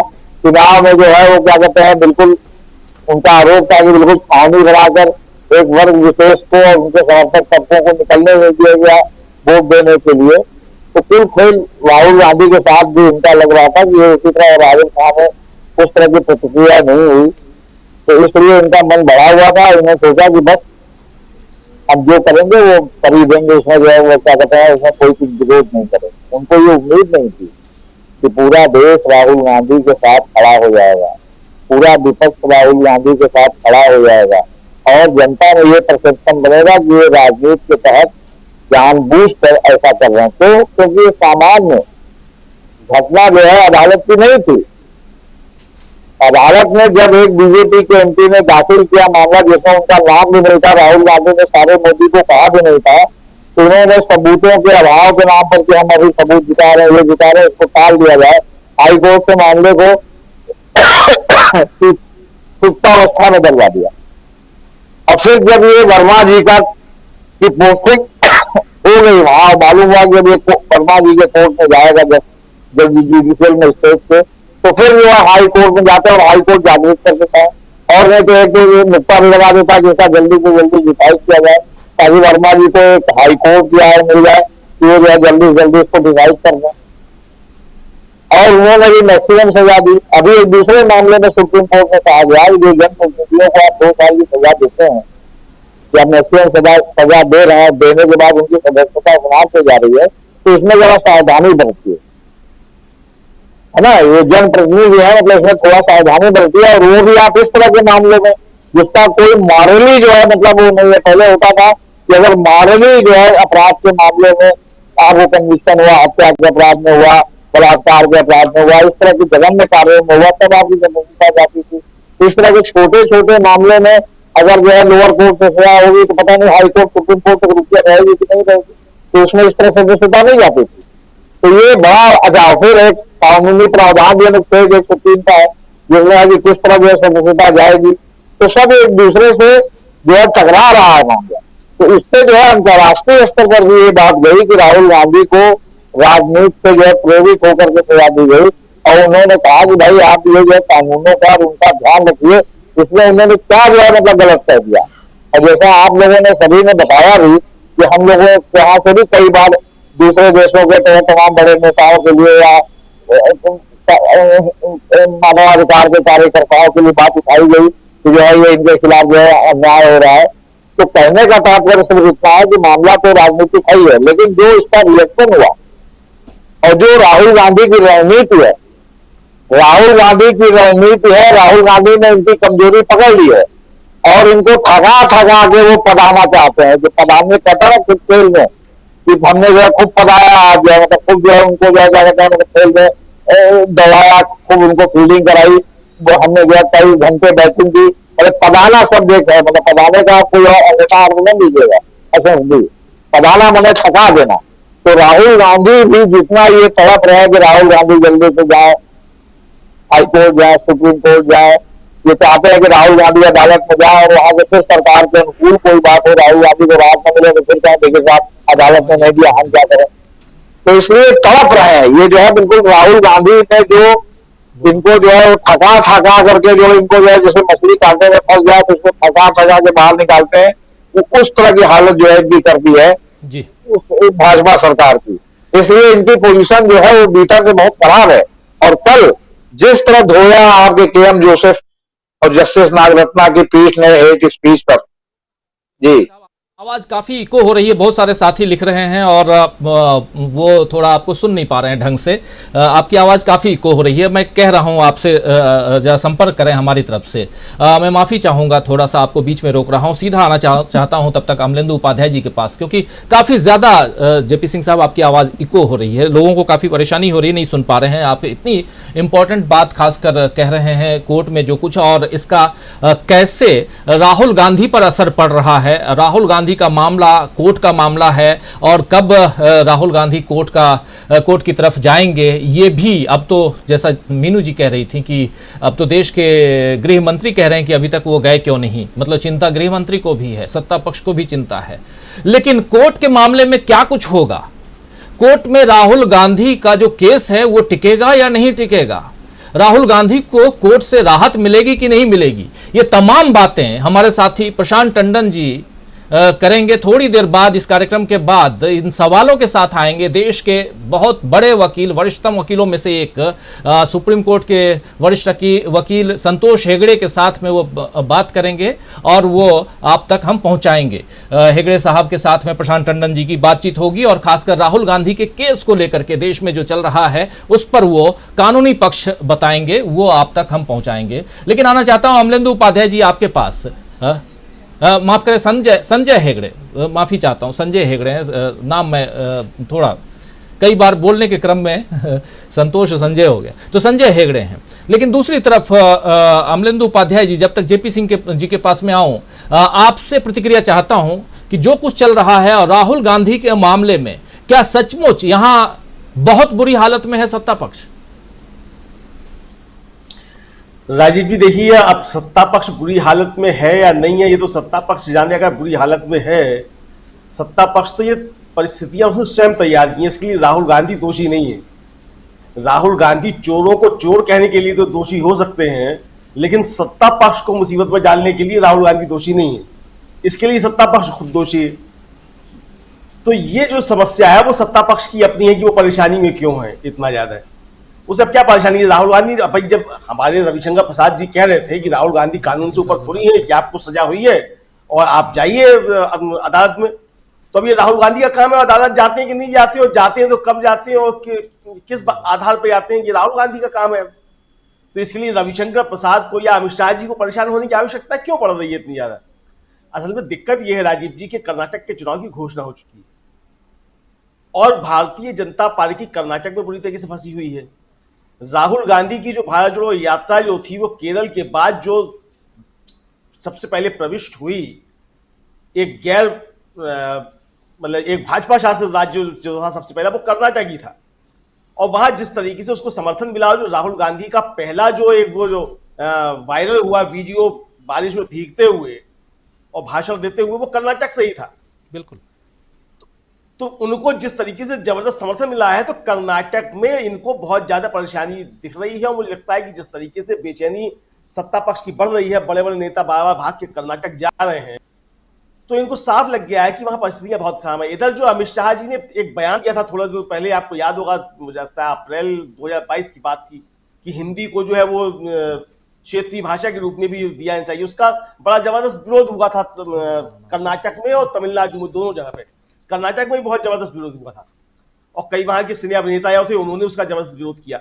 अब ये जो दही वाला जो मसला है, इस पे FSSAI जो है वो पीछे हट गया। अब ये भी थोड़ी देर पहले उसने जो ट्वीट किया है और प्रेस रिलीज जारी की है कि वो ऑर्डर वापस किया जाता है, और जो है जो दही फेडरेशंस हैं वो उसका नाम जो है दही के साथ जो है वो अपनी क्षेत्रीय भाषा का नाम भी ब्रैकेट में लिख सकते हैं, यानी बैक होना पड़ा है। तो ये चीज जो है ये अब वहां जाएगी, वहां जाकर के। तो राहुल गांधी जो है, और राहुल गांधी ने हिंदी के इस मसले पे, क्षेत्रीय भाषाओं के मसले पे खुल के समर्थन किया था। राहुल गांधी का ट्वीट भी था वो उस सिलसिले में। तो ये सारी चीजें भारतीय जनता पार्टी को परेशान करने वाली हो रही हैं, क्योंकि कर्नाटक का चुनाव जो है वो सिर पे है। अभी 2024 जो आएगा तब तो आएगा, जो चीजें होंगी, विपक्षी एकता जो बन रही है वो तो चीजें होंगी, लेकिन कर्नाटक जिस तरीके से गले पड़ रहा है भारतीय जनता पार्टी के, तो ये इनकी परेशानियां लगातार जो बढ़ती जा रही है। तो इसलिए अब इनको परेशानी हो रही है। जी, अब एक बार आना चाहता हूं फिर से जेपी सिंह साहब के पास में, फिर आता हूं। जेपी सिंह साहब, राहुल गांधी के मसले पे आप कुछ कह रहे थे, थोड़ा ज्यादा इको हो रहा था, इसलिए आप को बीच में रोका था। जी प्लीज। राहुल गांधी के मसले पर तो ये बौखला गए हैं पूरी तरह से, क्योंकि राहुल गांधी ने धीरज के साथ इनको जो है इतना दौड़ा दिया है, छका के कोई जल्दीबाजी नहीं दिखा रहे। उनकी टीम कोई जल्दीबाजी नहीं दिखा रही कि तुरंत वो कोर्ट में चले जाएं। दोनों बातें हो रही हैं, एक बात हो रही है कि वो जाएंगे, एक बात हो रही है कि नहीं वो सजा काटेंगे। इन्होंने कहा कि आप मकान खाली करो, उनका लिख के दे दिया कि हाँ हम 1 महीने में मकान आपका खाली कर देंगे। अच्छा, फिर इन्होंने समझ लिया कि अब मामला डैमेज वाला हो गया, उन्होंने जो है आजम खां का तुरंत चुनाव करा दिया। आखिर वायनाड वाला चुनाव क्यों जो अब 6 महीने के लिए उन्होंने टाल दिया कि 6 महीने का समय है और हम आगे चल के करेंगे। चुनाव आयोग जो है आ गया जो है इनके बचाव में, क्योंकि चुनाव आयोग अगर तुरंत घोषित करता तो बात और हो जाती कि जो है ये राजनीतिक बदले की कार्रवाई हो रही है। तो राहुल गांधी ने इनको जो है सच पूछे तो दौड़ा दौड़ा के थका दिया है। और अमित शाह को भी, जैसा आप लोग बता रहे हैं कि कहना पड़ा कि साहब ये तो जा ही नहीं रहे कोर्ट में, ये कोर्ट में क्यों नहीं जाते। अब इसका भी दोहरा निर्धार है कि जा करके या तो रिलीफ ले लें, ये बात ठंडी पड़ जाए, या अगर कोर्ट ने उनको रिलीफ नहीं दिया तो ये कहेंगे देखिए साहब कोर्ट ही सजा दे रही तो हम क्या करें। इसके अलावा देखिए ये जो है ना आपका जो दही वही वाला भी जो मामला उठा है, ये बहुत पहले से आरएसएस का आजादी के पहले से हिंदी हिंदू हिंदुस्तान का जो है वो रहा है, एजेंडा रहा है, और ये खुल के कहते भी रहे हैं। और अगर आप जो पुरानी किताबें बहुत सी जो है आजादी के समय की कि क्यों जो है विभाजन की जमीन तैयार हुई, तब जो है मुस्लिम लीग ने पाकिस्तान बनाने की बात कही, इसमें जो है आरएसएस के रोल को आप इनकार नहीं कर सकते। जो जगह जगह हिंदू जमावड़े में आरएसएस के नाम पर, हिंदू महासभा के नाम पर, और ये ऐसा चाहते मुसलमान और हिंदू दोनों इस तरह का वोट बैंक बन जाए कि उधर से मुसलमान चुन के आए, इधर से हिंदू चुन के आए, और हम दोनों लोग मिल करके जो है सरकार बनाए, धर्मनिरपेक्ष नाम का जो शब्द है ना वो समाप्त हो जाए। और जैसे कि सुहरावर्दी की सरकार में आपके जो है वो इनके भी नेता जो है वो जो श्यामा प्रसाद मुखर्जी शामिल थे। तो इसलिए जो है ना इनका जो है मामला सब जो है वो गहराई से नहीं जाएंगे। आज की डेट में देखेंगे तो सब बड़ा ऐसे लगेगा, ऐसा नहीं है। इनकी डिजाइन जो है वो देश की आजादी की महक मिलते ही शुरू हो गई थी। ये किस तरह का जो है मतलब भारत चाहते हैं, लेकिन अब ये जैसा चाहते हैं वैसा नहीं बन पाया, ये इनकी एक समस्या है। सवाल है कि हेट स्पीच पर कल सिर्फ इतना ही नहीं हुआ कि जो है वो के.एम. जोसेफ और नागरत्ना की पीठ ने बड़ा कड़ा रुख लिया और सीधे सीधे कहा कि धर्म जब तक राजनीति में रहेगा तब तक हेट स्पीच नहीं रोकी जा सकती। लेकिन इसके अलावा तुषार मेहता साहब जो है सॉलिसिटर जनरल, वो एक केरल का वीडियो दिखाना चाहते थे और वो उनके ऊपर आरोप लगा रहे थे कि आपने जो है सही मान लिया, केरल का जो है वीडियो भी दिखाया जाए, यहाँ मतलब अदालत में वीडियो दिखाया जाए, आप उसका संज्ञान लीजिए। तो के.एम. जोसेफ को यहां तक कहना पड़ा कि देखिए सॉलिसिटर जनरल, आप नौटंकी मत कीजिए, आप अपनी बहस जारी रखिए, अदालत को नौटंकी का स्थल न बनाइए, यहाँ कानूनी रूप से बात चल रही है। इस स्टेज पर मामला सुप्रीम कोर्ट और सरकार के बीच पहुंच गया है और आने वाले दिनों में जिस तरह और गर्मा गर्म मसले आने वाले हैं, इलेक्टोरल बॉन्ड से लेके जो है अभी आप जो महाराष्ट्र वाला मसला जिसमें जो है संविधान पीठ सुनवाई कर रही थी, ये सब इनके लिए समझिए कि इनके ताबूत में कील के रूप में साबित होंगे, ऐसा मेरा जो है मतलब मेरी आशा है। जी बहुत सारी चीजें, सुप्रीम कोर्ट बनाम सरकार, ये बातें बिल्कुल आप सही कह रहे हैं, वही कुछ चल रहा है। देश के कानून मंत्री अगर सीधे सीधे रिटायर्ड जजों के लिए टुकड़े टुकड़े गैंग कह दें तो इससे बड़ी बात और क्या हो सकती है। और इसके खिलाफ 300 वरिष्ठ वकीलों ने चिट्ठी लिखी है और सीधा सीधा इस पर एक्शन की मांग भी की है। तो ये सब कुछ आने वाले समय में किस दिशा में जाता है, ये तमाम बातें हम आप तक पहुंचाएंगे और साथ साथ संजय हेगड़े साहब से बात करेंगे थोड़ी देर बाद। हमारे साथी प्रशांत टंडन जी जो ये पूछना जानने समझने की कोशिश करेंगे कि राहुल गांधी की सजा के क्या हैं कानूनी मायने, क्या राहुल गांधी की सजा कोर्ट में टिक पाएगी। उसके अलावा देश में जो कुछ चल रहा है, कानून मंत्री का मामला, बाकी तमाम मामले पर भी चर्चा होगी, वो सब आप बहुत ध्यान से सुनिए इस चर्चा के बाद। लेकिन सीधा आना चाहता हूं डॉक्टर दीपक पाचपोर जी आपके पास। दीपक जी, राहुल गांधी पर हम चर्चा कर रहे हैं और देखिए पूरी सियासत पिछले 6-8 महीने से, कई बार बोल चुका हूं इस लाइन को, राहुल गांधी के इर्द गिर्द ही है। प्रधानमंत्री नरेंद्र मोदी अभी तक रहते थे, मन की बात करते थे, बहुत लोग सुना करते थे रेडियो लगा करके, लेकिन वो तस्वीरें अब धीरे धीरे कम हो रही हैं, गायब हो रही हैं। कुछ हैं स्पॉन्सर्ड तस्वीरें और सत्ता पक्ष है तो होंगी भी, लेकिन दूसरी तरफ हम देख रहे हैं कि राहुल गांधी को लेकर के यहाँ से वहाँ तक, यानी देश से विदेश तक जो बातें हो रही हैं वो बातें भी यहाँ बहुत ज़्यादा खटक रही हैं सत्ता पक्ष को। और यहीं से शुरुआत होती है कि क्या सचमुच ये जो पूरा का पूरा दांव है ये उल्टा पड़ गया है? क्या कर्नाटक का चुनाव उसमें बहुत बड़ी जो है आज की तारीख में परेशानी का सबब है? किस रूप में आप देखते हैं? मोदी की कार्य पद्धति को देखता हूं और उनका जो राइज देखता हूं और सत्ता पर जो लगातार पकड़ बनाए रखे हैं, वो उसके कुछ कारण हैं। जिस तरीके से दुनिया भर के निरंकुश शासक जो होते हैं या तानाशाह होते हैं, किस तरीके से पूरे समाज, देश और पूरे लोगों पर कब्जा कर लेते हैं, बिल्कुल लगभग वही पद्धति जो है आप देखिए कि मोदी ने भी अपनाई थी। सबसे पहले उन्होंने क्या किया, जनता के दिलो दिमाग पर कब्जा किया। कि भाई अभी तक भ्रष्टाचार हो रहा था और एक ऐसा महामानव अवतरित होने जा रहा है जो सारी समस्याओं का जिसके पास हल है, वगैरह वगैरह जो है। दूसरी बात जो आप देखिए कि अज्ञात लोगों के खिलाफ घृणा फैलाना और अज्ञात गर्व पैदा करना, ये लगभग हर निरंकुश जो शासक होता है या तानाशाह होता है या जो लंबे समय तक राज करना चाहता है, वो लोगों के बीच ये भावना भर देता है कि फला फला जो है वो तुम्हारा शत्रु है, या फला फला चीजों पे गर्व कीजिए। अब वो अलग बात होती है कि गर्व जो घृणित सबसे खराब से खराब चीजों पर भी वो घृणा करना उनको सिखा देता है। उसके बाद आप आइए कि हर तानाशाह जो होता है, हर निरंकुश शासक जो होता है, वो विपक्ष को खत्म करता है। फिर उसके बाद वो जनसंचार के माध्यमों पर कब्जा कर लेता है, न्यायपालिका को कमजोर करता है, जांच एजेंसियों का भरपूर उपयोग करता है। उसके बाद कार्यकर्ताओं को समाज में छूट दे देता है कि जाइए और जितना आपको उपद्रव करना है कीजिए, आपके पीछे मैं खड़ा हूं। ये भी हम लोग देखा कि इसका भी भरपूर उपयोग हुआ।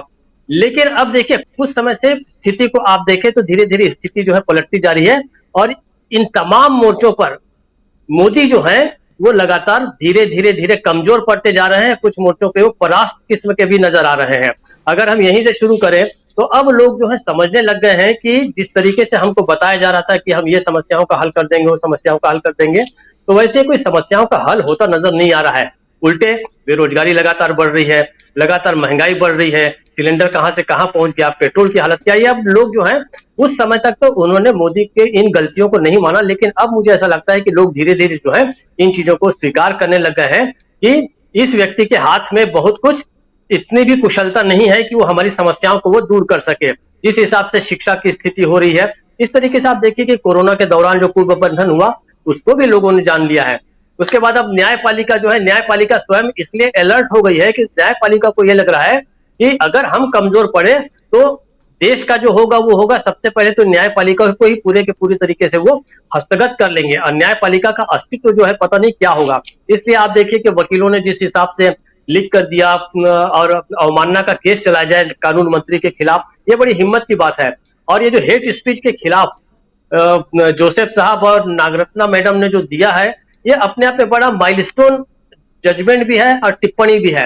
निश्चित रूप से किसी भी सरकार और कार्यपालिका के लिए बड़ी शर्म की बात है कि उसको सुप्रीम कोर्ट नपुंसक शब्द से नवाजे। आज तक मुझे नहीं लगता कि 70-75 सालों में इस शब्द का कभी भी न्यायपालिका ने कभी भी उल्लेख किया होगा अपनी किसी भी टिप्पणी में, ऐसा मेरा अपना अनुमान है। लेकिन निश्चित रूप से ये बड़ी हैरान करने वाली तो है ही ये टिप्पणी, साथ ही साथ बड़ी शर्म की बात है कि न्यायपालिका ने कार्यपालिका के बारे में ऐसा कहा है। अब उसके बाद आप आइए देखिए जिस तरीके से पहले कार्यकर्ता जिस हिसाब से उपद्रव किए हुए थे 2 साल 3 साल पहले तक, मस्जिदों के आगे जाके नाच गाना, बड़े बड़े जुलूस निकालना, कहीं भी पथराव कर देना, वो भी आप अगर ध्यान से देखें तो वैसी घटनाएं बड़ी कम हो रही हैं। एक समय हमने देखा था, वो शायद रामनवमी के ही समय था, जब शंभूलाल रैगर जैसे व्यक्ति को उसको भी एक प्रतिमा बना के उसका भी जुलूस निकाला गया था। आज रामनवमी आज भी निकल रही है, लेकिन पहले के मुकाबले कुछ संयमित हो रही है, पहले के मुकाबले कुछ उसमें वो सब चीजें नहीं है जो हम उस समय पहले तक देख रहे थे।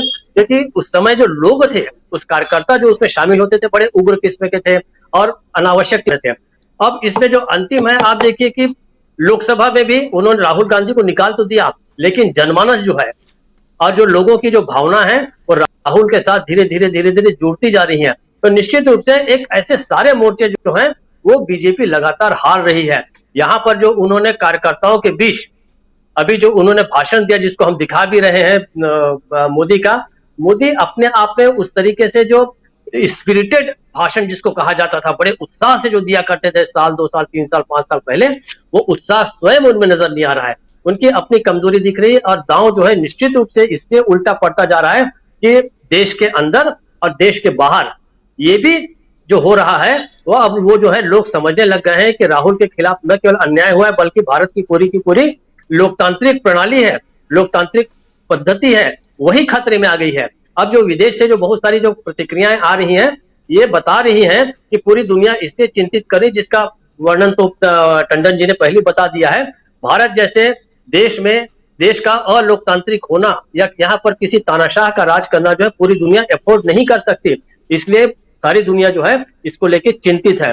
दांव लगातार उल्टा पड़ रहा है और जो अंतिम दांव जो उल्टा पड़ेगा कर्नाटक के बाद, मुझे ऐसा लग रहा है कि मोदी के खिलाफ भारतीय जनता पार्टी के अंदर ही या तो कोई विकल्प की तलाश शुरू हो जाएगी, और अगर ऐसा बीजेपी नहीं करती तो वो बहुत बड़ा खतरा जो है 2024 के चुनाव में उतारेगी, अगर वो मोदी के नेतृत्व में ही यह चुनाव लड़ने जा रही है। तो ये अभी से ऐसा स्पष्ट दिखने लग गया है। अगले 2-3 महीने बहुत क्रूशियल हैं भारतीय जनता पार्टी के लिए भी, और भारत का जो लोकतंत्र है, मुझे लगता है कि अपनी खोई हुई जमीन जो है वो धीरे धीरे पाना शुरू कर दिया है उसने, और निश्चित रूप से वो पालेगा। राजीव जी। जी आप बार बार प्रधानमंत्री नरेंद्र मोदी के नेतृत्व में चुनाव होगा या नहीं होगा ये बात करते हैं दीपक जी, और ये बात बीजेपी के लोग पता नहीं कब बताएंगे कि क्या होने जा रहा है, लेकिन अभी तक तो यही दिख रहा है कि यहाँ प्रधानमंत्री नरेंद्र मोदी 2 बार प्रधानमंत्री बन चुके हैं और तीसरी बार भी बनने का ख्वाब ज़रूर देख रहे होंगे। लेकिन यहाँ पर राहुल गांधी की बात भी हम कर रहे हैं, और दांव लगाने की जुगत में उधर इंग्लैंड में बैठे हुए ललित मोदी साहब जो हैं वो भी हैं, वो दांव लगाना चाह रहे हैं राहुल गांधी के ऊपर केस करके। ज़रा समझना चाहता हूँ प्रोफेसर अखिल स्वामी जी, ये ललित मोदी, नीरव मोदी, मेहुल चोकसी, विजय माल्या, ये सब ऐसे नाम हैं जिस नाम की चर्चा लगातार होती है, और 2014 के बाद ये सब भागे इस देश से, और उस पर भी बीजेपी सरकार घिरती है। लेकिन अब इनको अपनी चिंता होने लगी है, और सोच रहे हैं कि जब डुबकी लगा ही रहे हैं तो हम भी डुबकी लगा लें। जब राहुल गांधी को 2 साल की सज़ा हो गई है हम लोगों का नाम लेने मात्र से, तो केस कर देंगे तो 2-4 साल की सज़ा और हो जाएगी। क्या इसको इस रूप में देखा जाए कि इतनी हिम्मत वहाँ बैठ करके और धमकी के अंदाज में कोई आदमी बात करे, या इसको दूसरे रूप में देखा जाए? शुरुआत के मैं अपने वक्तव्य में बोला था कि आखिर ये हिम्मत कहाँ से आ रही है, ये भी समझने की ज़रूरत है, क्योंकि 12 अप्रैल को राहुल गांधी की पेशी है पटना हाई कोर्ट में, जहां पटना हाई कोर्ट या पटना के किसी कोर्ट में, जहां पर इसी मसले पर बिहार के जो मोदी हैं उन्होंने केस कर रखा है इसी मामले पर राहुल गांधी को। क्या कहेंगे आप? नहीं, हो सकता है राजीव जी ऐसा हो, जितने भी मोदी हैं सरनेम वाले, उन्होंने कोई आपस में मंत्रणा की हो, और अभी एक ललित मोदी ने किया है, फिर नीरव मोदी भी करें, फिर वो मेहुल चोकसी भी करें, और ये सब जो है राहुल गांधी के पीछे पड़ जाएं, तो राहुल गांधी ने जो बात कही थी वो सिद्ध हो जाएगी। देखिए एक और चीज देखिए, देश की जो सुरक्षा व्यवस्था है वो कितनी दुरुस्त है राजीव जी। एक किरण भाई पटेल मिले थे, अब उनकी पत्नी को भी अरेस्ट कर लिया गया है अहमदाबाद के अंदर। उन्होंने भी एक बड़ी कोठी को धोखाधड़ी करके हथियाया था। कितनी अच्छी सुरक्षा व्यवस्था है। पति तो Z+ सिक्योरिटी लेकर देश विदेश घूम रहा था, और पत्नी जो थी वो कोठियां कब्जे कर रही थी, और गुजरातियों की ही कोठियां कब्जा कर रही थी, और सुरक्षा व्यवस्था को कुछ नहीं पता था। उधर पति पकड़ा गया, इधर ये पकड़े जाने लगे। देखिए जो मोदी जी ने कहा, जो उन्होंने भाषण दिया, उन्होंने कहा लोग पूछते हैं 2 बार प्रधानमंत्री बन गए, अब किस लिए भाग दौड़ करते हो। राजीव जी मुझे समझ में आता है, जो मेरे को समझता है, लगता है मोदी जी को जवाब देना चाहिए था कि अगर मान लीजिए मोदी जी प्रधानमंत्री पद छोड़ दें तो अदानी जी का क्या होगा, गौतम अडानी और विनोद अडानी का क्या होगा। और विनोद अडानी और गौतम अडानी ने, जैसे अरविंद केजरीवाल ने विधानसभा के अंदर कहा कि मोदी जी का पैसा लगा है, तो उस पैसे का क्या होगा। देखिए वास्तविकता में जो ये एक पूरी प्रक्रिया है, अब ये तो मोदी जी का कर्तव्य बनता है कि अडानी जी को बचाने के लिए, और अरविंद केजरीवाल के कहे अनुसार जो मोदी जी का और अमित शाह जी का पैसा लगा हुआ है, जय शाह का भी हो सकता है पैसा लगा हो, क्योंकि BCCI भी एक बहुत बड़ी कामधेनु गाय है जिसमें खूब धन का दोहन होता है। हो सकता है जय शाह जो उभरते हुए एक शाह हैं गुजरात के, उन्होंने भी 1000, 2000, 5000 करोड़ जमा किया हो। तो देखिए पूरी व्यवस्था जो है, मुझे ऐसा लगता है देश विदेश में सुरक्षा व्यवस्था, देश की जो कानून व्यवस्था है, देश की जो आंतरिक सुरक्षा है, राजीव जी सब खतरे में है। और हम जैसे देशभक्तों के लिए अब ये बिल्कुल एक टारगेट बन गया है, और हमारे लिए एक जीवन मरण का सवाल हो गया है कि भारत माता की रक्षा करने के लिए, भारत माता को अक्षुण्ण रखने के लिए हम ऐसी शक्तियों का साथ दें जो फिर दोबारा महात्मा गांधी और महात्मा बुद्ध और गुरु नानक और महावीर जैसे लोगों का शासन स्थापित करें। अब ये जो निरंकुश लोग हैं, जो ये कट्टे लहराने वाले लोग हैं, ये जलाने वाले और पीटने वाले लोग हैं, अब इनका शासन हम राजीव जी भारतवर्ष में देख नहीं पाएंगे, और हम देख नहीं पाएंगे और बहुत दिन तक राजीव जी नहीं देख पाएंगे। जी, बहुत दिन तक नहीं देख पाएंगे, और चुनाव सामने है। जरा चुनाव की बात कर लें, और मीनू जी आपके पास आना चाहता हूं। किस रूप में आप देख रहे हैं आज की तारीख में कर्नाटक का चुनाव, और उसमें क्या परिस्थितियां आप देख रही हैं, क्या खबरें आपके पास हैं? क्योंकि जो अभी ओपिनियन पोल आए हैं, कुछ अभी चर्चा हो भी रही थी इसी दौरान, वो कुछ और कह रहे हैं। पोल्स ऑफ द पोल्स भी दिखा दिए गए, लेकिन उसमें भी सरकार बनती हुई बीजेपी की नहीं दिख रही है। लेकिन एक जानकारी आप लोगों को देना चाहता हूं कि लगभग 13 लाख मतदाता ऐसे हैं इस बार कर्नाटक में जो 80 साल की उम्र से ज़्यादा के हैं, जिनको घर पर मत देने की सुविधा होगी। और इसके अलावा दिव्यांग मतदाता भी हैं, और ये सब मिल करके, और इसके अलावा जो पोस्टल वोटर्स के भी मतदाता हैं, और ये सब मिलके लगभग 36-37 लाख मतदाता हैं। और दो दलों के बीच का जो वोटों का अंतर इतना नहीं है। ये सिर्फ आपके पास एक जानकारी के रूप में मैं रख रहा हूं, कोई प्रश्न चिन्ह नहीं खड़ा कर रहा हूं, सिर्फ जानकारी। और ये जितने भी हैं सब पोस्टल बैलेट वाले हैं, यानी 80 साल के ऊपर वाले भी पोस्टल बैलेट वाले हैं, दिव्यांग भी पोस्टल बैलेट वाले हैं, और जो बाहर हैं वो भी पोस्टल बैलेट वाले हैं। ये सब लगभग 36 लाख मतदाता 5 करोड़ 20 लाख मतदाताओं में से हैं कर्नाटक में। मीनू जी। जी राजीव जी, देखिए जो जमीनी रिपोर्ट आ रही है उसके हिसाब से कांग्रेस के बहुत ज्यादा ब्राइट चांसेस हैं, इस बार जीतने के चांसेस बहुत हैं। सर्वे वगैरह की तो बात पे मैं इतना ज्यादा यकीन नहीं करती हूँ, लेकिन जो जमीनी सच्चाई है वो ज्यादा विश्वास योग्य होती है। और उसमें कहा जा रहा है, और इस बार जो दो स्टॉलवर्ड्स जो इसके कांग्रेस के प्रमुख नेता हैं सिद्धारमैया और शिव कुमार, वो अब सहयोग से साथ चल रहे हैं। इसका प्रमाण सबसे बड़ा ये है कि कांग्रेस ने सबसे पहले 140 कैंडिडेट्स की अपनी लिस्ट जारी कर दी। इसका मतलब कि वो तो मतलब उसमें कोई डिस्प्यूट नहीं था उन 140 सीट्स पे। तो ये कांग्रेस के लिए एक बड़ी अचीवमेंट थी, और एक मैसेज भी अच्छा पब्लिक के अंदर गया। तो इसमें जो इस टाइम कांग्रेस, इसकी बीजेपी की जो वर्तमान सरकार है, ये देखिए कई बार सभी आपके चैनल्स पे भी कई बार चर्चा हो चुकी है कि ये 40% कमीशन की सरकार के नाम से बदनाम है।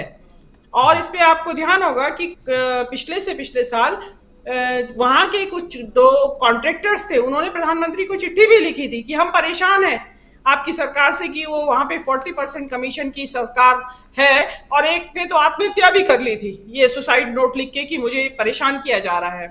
तो वो चीजें कांग्रेस पूरे जोर शोर से उस पे प्रचार में लगी है इस काम के, और जो उनका जो कैंपेन है वो भी अभी तक तो ठीक ही चल रहा है।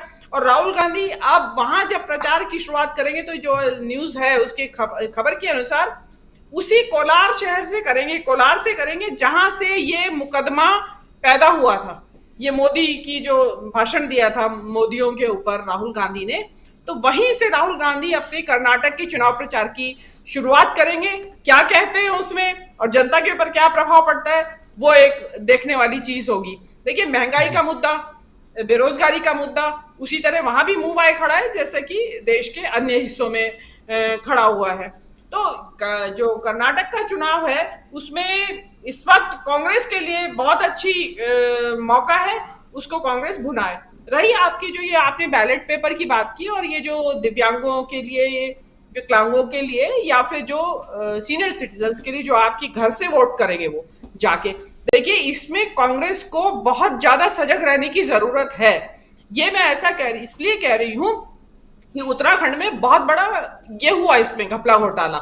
जो लोग घर पे वोट डलवाने के लिए ले जाते थे, तो उसमें जो चुनाव आयोग का एक अधिकारी, 2 अधिकारी जितने भी जरूरत थी उसमें, लेकिन सभी जो पार्टियां हैं, जो कैंडिडेट हैं, उसके प्रतिनिधियों को भी इनवाइट किया गया था कि आप भी साथ जाएंगे।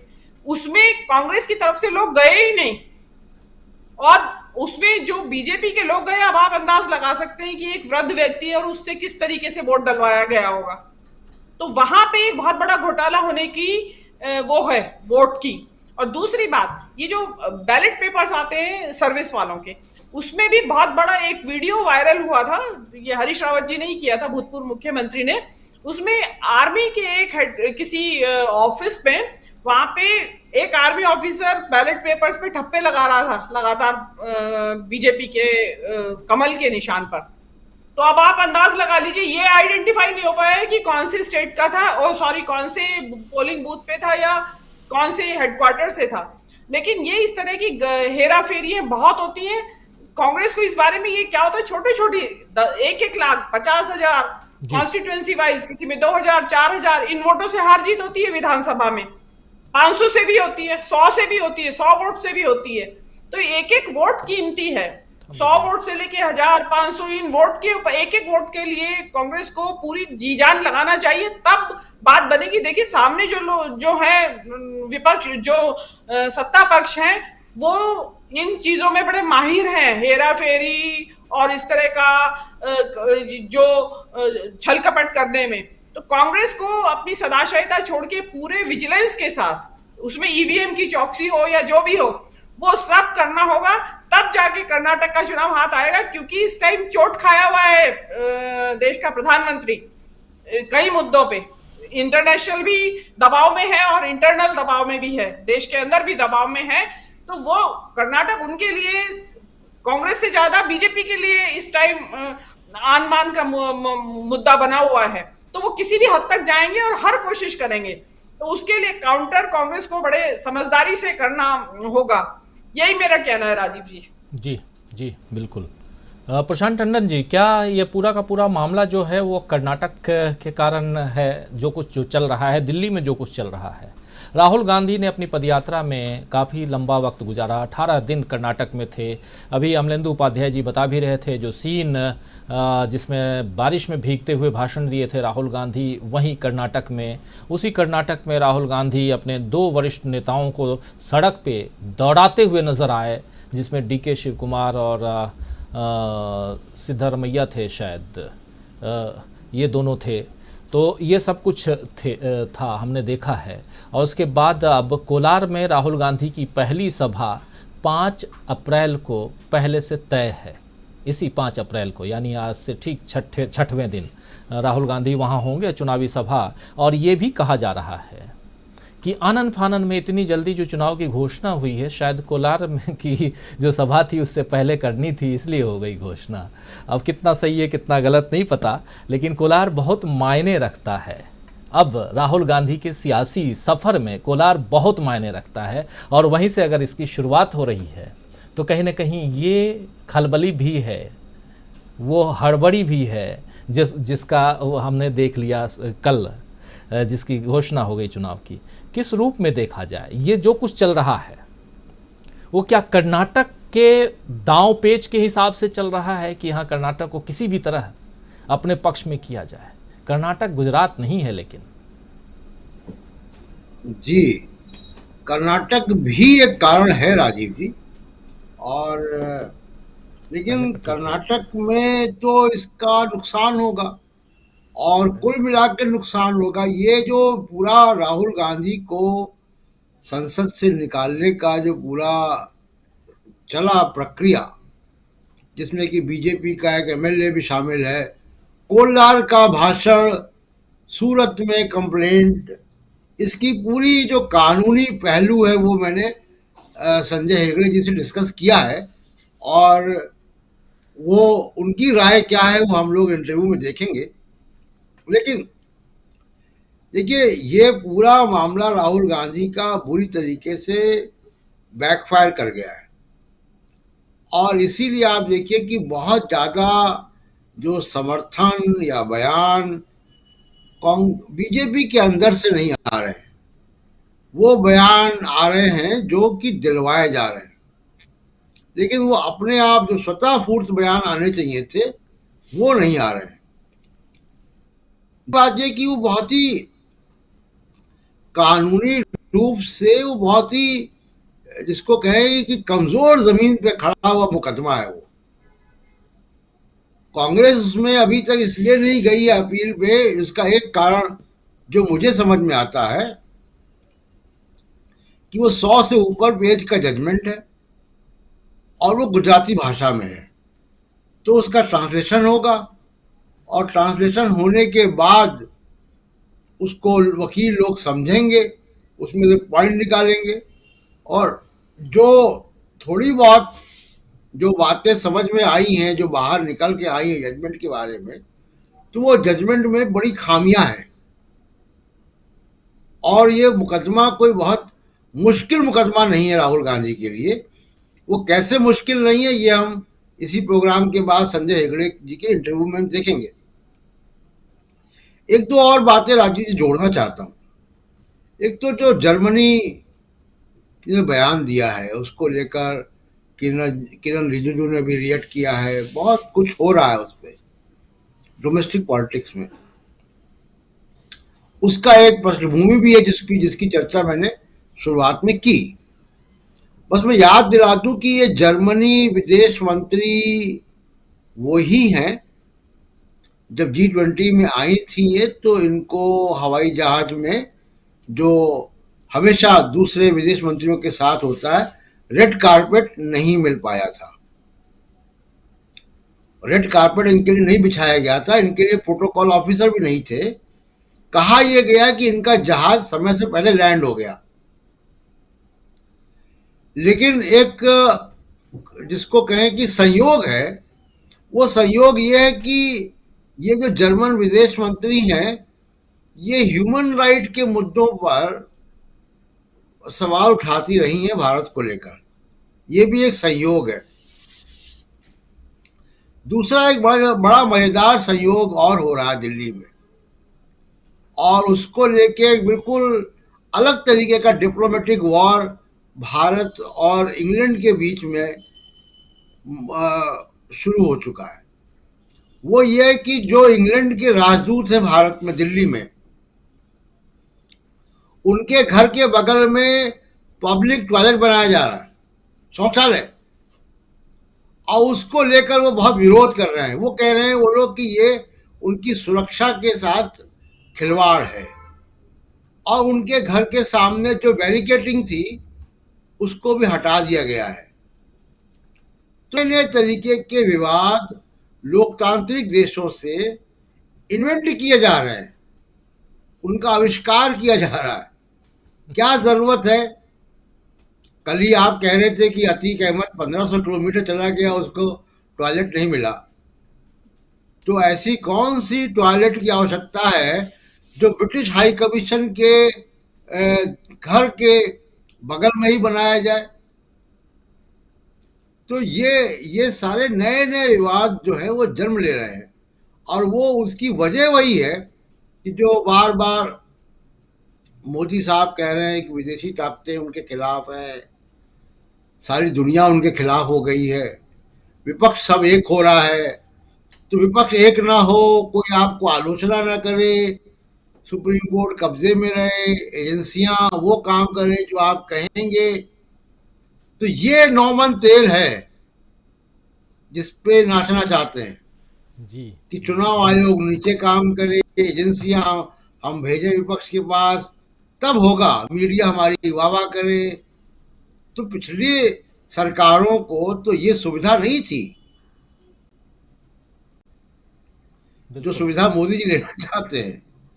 तो कर्नाटक में और कर्नाटक के बाहर दोनों वजह हैं कि राहुल गांधी को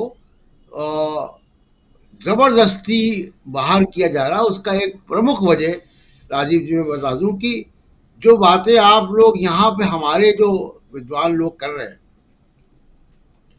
देखिए मोदी साहब को अंदर से एक एहसास हो गया, और जो बच्चा पेपर लिखता है उसको मालूम होता है कि नंबर कितने आएंगे। वो ये चाह रहे हैं कि सत्ता हस्तांतरण राहुल गांधी को ना हो और किसी को हो जाए। सारी कवायद उसी बात की है राजीव जी। जी, बहुत बड़ी बात कह करके अभी आप चुप हो गए हैं। ये आने वाले समय में बहुत आगे तक इस बात को हम लेकर जाएंगे, चर्चा करेंगे कि क्या सत्ता हस्तांतरण जो है वो राहुल गांधी को ना हो, ये चिंता सता रही है। किसको सता रही है ये आप सब अच्छी तरह से जान रहे हैं, जिसका जिक्र अभी कर चुके हैं प्रशांत टंडन जी।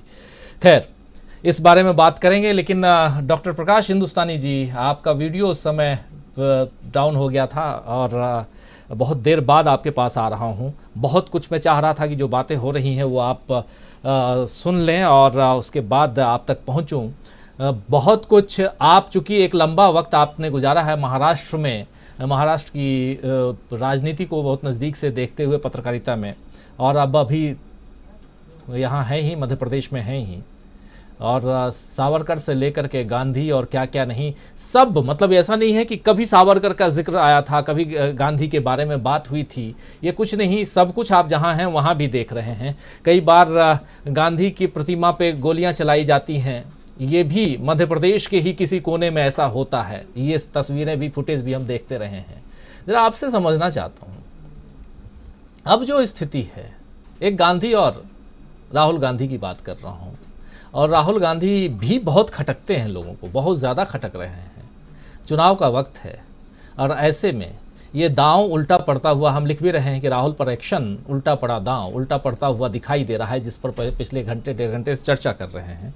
आपसे समझना चाहता हूं कि आप इसको कर्नाटक से अगर जोड़ा जाए, महाराष्ट्र से जोड़ा जाए, तो किस रूप में, क्योंकि महाराष्ट्र भी बहुत इंपॉर्टेंट है। 48 सीटें महाराष्ट्र में लोकसभा की और 28 सीटें कर्नाटक में, कम नहीं होती हैं सारा। और ये मान के चल रहा है सत्ता पक्ष की उत्तर प्रदेश तो हमारा ही है। चलिए, उत्तर प्रदेश की आज हम बात नहीं कर रहे हैं, लेकिन महाराष्ट्र कर्नाटक की बात अगर करें, और उसमें सावरकर भी हों, उसमें गांधी भी हों, उसमें राहुल गांधी भी हों, उसमें कर्नाटक का चुनाव भी हो, तो किस रूप में देखा जाए, किस रूप में व्याख्या किया जाए? राजीव जी, दुश्मन है बहुत उसके आदमी अच्छा होगा, एक शेर की लाइन है। तो राहुल गांधी के पीछे इतने लोग दुश्मन मान चुके हैं, मतलब काम ठीक ठाक कर रहे होंगे, अच्छे आदमी होंगे। कर्नाटक को लेके बीजेपी की बेचैनी कई कारणों से है। पहली बेचैनी का पहला कारण यह है कि कर्नाटक में कांग्रेस 3 साल से तैयारी कर रही है। पिछली बार कांग्रेस ने जदयू के साथ मिलकर सरकार बनाई थी, जेडीएस के साथ मिलकर सरकार बनाई थी, जनता दल सेक्युलर के साथ। दल बदल में विधायकों की खरीदी में वो सरकार जाती रही और बीजेपी ने सरकार बनाई। सवाल यह है कि अब वहां पे कांग्रेस पहले से सक्रिय है, लेकिन इस बार जनता दल सेक्युलर अलग से खड़ा हो रहा है। लेकिन कांग्रेस पूरी तैयारी से है और एक लगभग 125 से अधिक विधायक उम्मीदवारों के नाम पहले तय कर दिए। ये कांग्रेस की उपलब्धि रही। दूसरी बात है कि 224 विधानसभा की सीटें कर्नाटक में हैं। इनमें से 63 सीटें, 63 सीट ऐसी हैं जिनमें जब से कर्नाटक बना है 1 नवंबर 1956 से, उसके बाद जितने भी चुनाव हुए, उन 63 सीटों पर कभी भी बीजेपी या जनसंघ नहीं जीता है। ये उसकी बेचैनी का कारण है। तीसरा कारण यह है कि पूरे कर्नाटक में चुनाव एक ही चरण में होंगे, 10 मई को हो जाएंगे। तो हमारे माननीय शाह और शहंशाह को मौका नहीं मिलेगा कि वहां बार बार रैलियां करें, बार बार जाएं, यहाँ वहां घूमें, जैसा गुजरात में उन्होंने किया।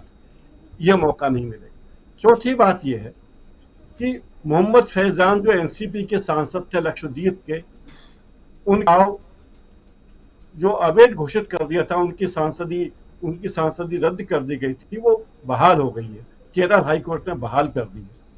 यह फैसला और कर्नाटक में चुनाव की घोषणा एक साथ हुई।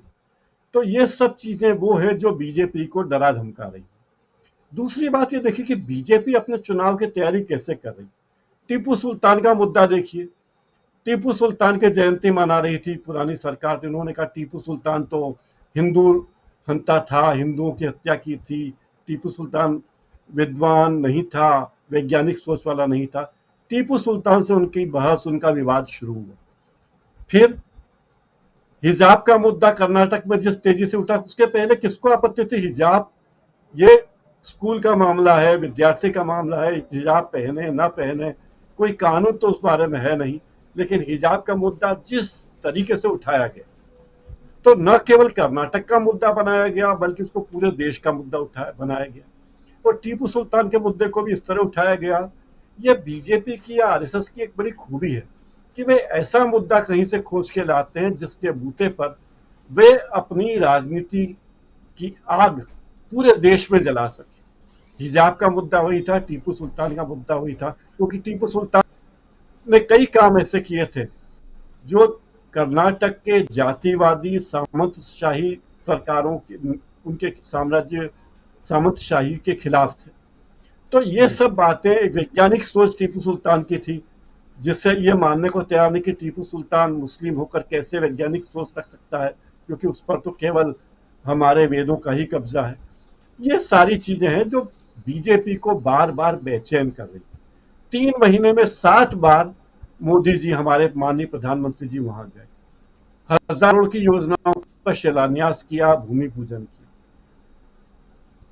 अमित शाह जी वहां लगातार कई यात्रा कर चुके हैं। जेपी नड्डा तो जाते ही रहते हैं, गुड़गांव दिल्ली की तरफ वहां जा रहे हैं।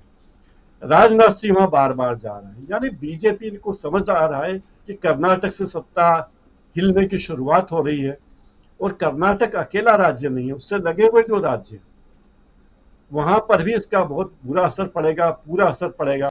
राहुल गांधी की यात्रा को अभी बहुत लंबा अरसा नहीं हुआ है, पर राहुल गांधी की यात्रा का एक खास बात यह है, कर्नाटक के युवा वोटर, जो युवा वोटर है वो कांग्रेस के आए हैं, तो इससे बीजेपी जरा बौखलाई हुई है, और इसीलिए ऐसे ऐसे मुद्दे ला रही है ताकि किसी भी तरह वहां पर सरकार बनाई जा सके। येदियुरप्पा के साथ जिस तरह गलबैया कर रहे हैं, पिछड़े मुस्लिमों को जो 4% आरक्षण था उसे खत्म करके किस तरह लिगा और लिंगायत समुदाय को दिया गया, उसके पीछे एक राजनीति है। मतलब कर्नाटक की राजनीति में बीजेपी साम दाम दंड भेद सब अपना रही है, क्योंकि उसे लगता है कि ये सब के बाद भी उससे आना मुश्किल है। बार बार प्रधानमंत्री, गृह मंत्री, रक्षा मंत्री और बीजेपी के अध्यक्ष वहां का दौरा कर रहे हैं। राजीव जी जी युवा वोटर की आप बात कर रहे हैं, बिल्कुल सही कर रहे हैं। और युवा वोटर्स इस बार लगभग 10 लाख हैं नए वोटर्स उसमें, तो ये भी और बहुत सारी परेशानियां आने वाले 1.5 महीने जो हैं वो बहुत, लेकिन आखिरी समय में भी दांव लगाए रखना है वो साफ दिखाई दे रहा है। इसी कारण आप जैसा कह रहे थे कि दिल्ली गुड़गांव की तरह जा रहे हैं, खासकर जो बीजेपी के अध्यक्ष हैं, तो आप वो क्यों जा रहे हैं, क्या करने जा रहे हैं, ये सब आपको पता है। क्लोजिंग कमेंट जल्दी चाहूँगा जेपी सिंह साहब आपसे। जेपी सिंह साहब बहुत कुछ आप जुड़े हुए हैं ना जेपी सिंह साहब? हाँ जी, बहुत कुछ हम लोग बात कर गए, और चर्चा के केंद्र में राहुल गांधी हैं। कर्नाटक की बात कीजिए तो वहाँ भी राहुल गांधी हैं। क्या राहुल गांधी अब आज की तारीख में विपक्ष के नेता के रूप में सर्वमान्य दिखाई दे रहे हैं? ममता बनर्जी आज से 6 महीने पहले कही थी, ये यहाँ कोट स्पेशली कहना चाहता हूँ, कि कांग्रेस को अपनी पार्टी टीएमसी में मिला लेना चाहिए, यानी कि कांग्रेस का विलय टीएमसी में कर लेना चाहिए। देखिए, ऐसा है ना कि कोई कुछ भी कहे, सब राजनीति है। राजनीति में कोई कुछ कहता है तो इसका कोई अन्यथा नहीं लेना चाहिए, और ना उसको लेटर एंड स्पिरिट में मानना चाहिए। वो सब बातें हैं, भैया की बातें हैं। देखिए, पूरी बात आप ये देखिए कि 2019 का जो लोकसभा चुनाव हुआ, उसके पहले के राहुल गांधी और 2019 के बाद के राहुल गांधी में कितना फर्क है। 2019 के बाद राहुल गांधी ने सामने से आकर भाजपा को चुनौती दी है, मोदी को चुनौती दी, पीछे से चुनौती नहीं दी है। और जो विपक्षी दल भी हैं वो भी जो है सामने से चुनौती नहीं दे रहे हैं। उनका भी जो चाहे तो उनकी सरकार भी हो, क्योंकि उनका भी तमाम मामला, तमाम उनके भाई भतीजे भांजे को ईडी और सीबीआई के जो है गिरफ्त में जो है सरकार ने ले रखा है। राहुल गांधी को भी लेने की कोशिश की, लेकिन उन्होंने उन सबको दरकिनार करते हुए सामने से आगे मोदी को चुनौती दी।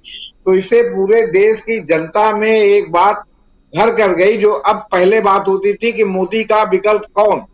आज की डेट में ये बात कहीं सुन रहे हैं आप कि मोदी का विकल्प कौन?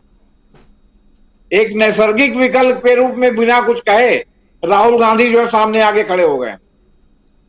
वो खुद भी कह रहे हैं कि हमको लीडरशिप नहीं चाहिए, आप ही लीडरशिप ले लो, कहने का मतलब इनका कोई दांव उनके ऊपर चल नहीं रहा है। आज अगर विपक्ष को आप इतना मजबूत देखते हैं तो उसका अगर किसी को एकमात्र श्रेय है तो राहुल गांधी को, चाहे वो समर्थक हो और चाहे वो राहुल गांधी का विरोधी हो। मात्र श्रेय है कि राहुल गांधी ने जिस तरह सामने से आके मोदी को चुनौती दी है, उससे वो जो है उन्होंने विपक्ष को एक चेहरा दिया है मोदी का विरोध करने के लिए। दूसरी बात, ये जो 4 विधानसभा के चुनाव है, इस 4 विधानसभा के चुनाव में कहीं पर भी जो है पिछले चुनाव में जो है, पिछले विधानसभा चुनाव में भाजपा नहीं जीती थी। कर्नाटक का चुनाव उसने दल बदल करके हरा, और मध्य प्रदेश का जो जनादेश है उसने दल बदल करके हरा। राजस्थान और छत्तीसगढ़ में उसका नहीं चल पाया।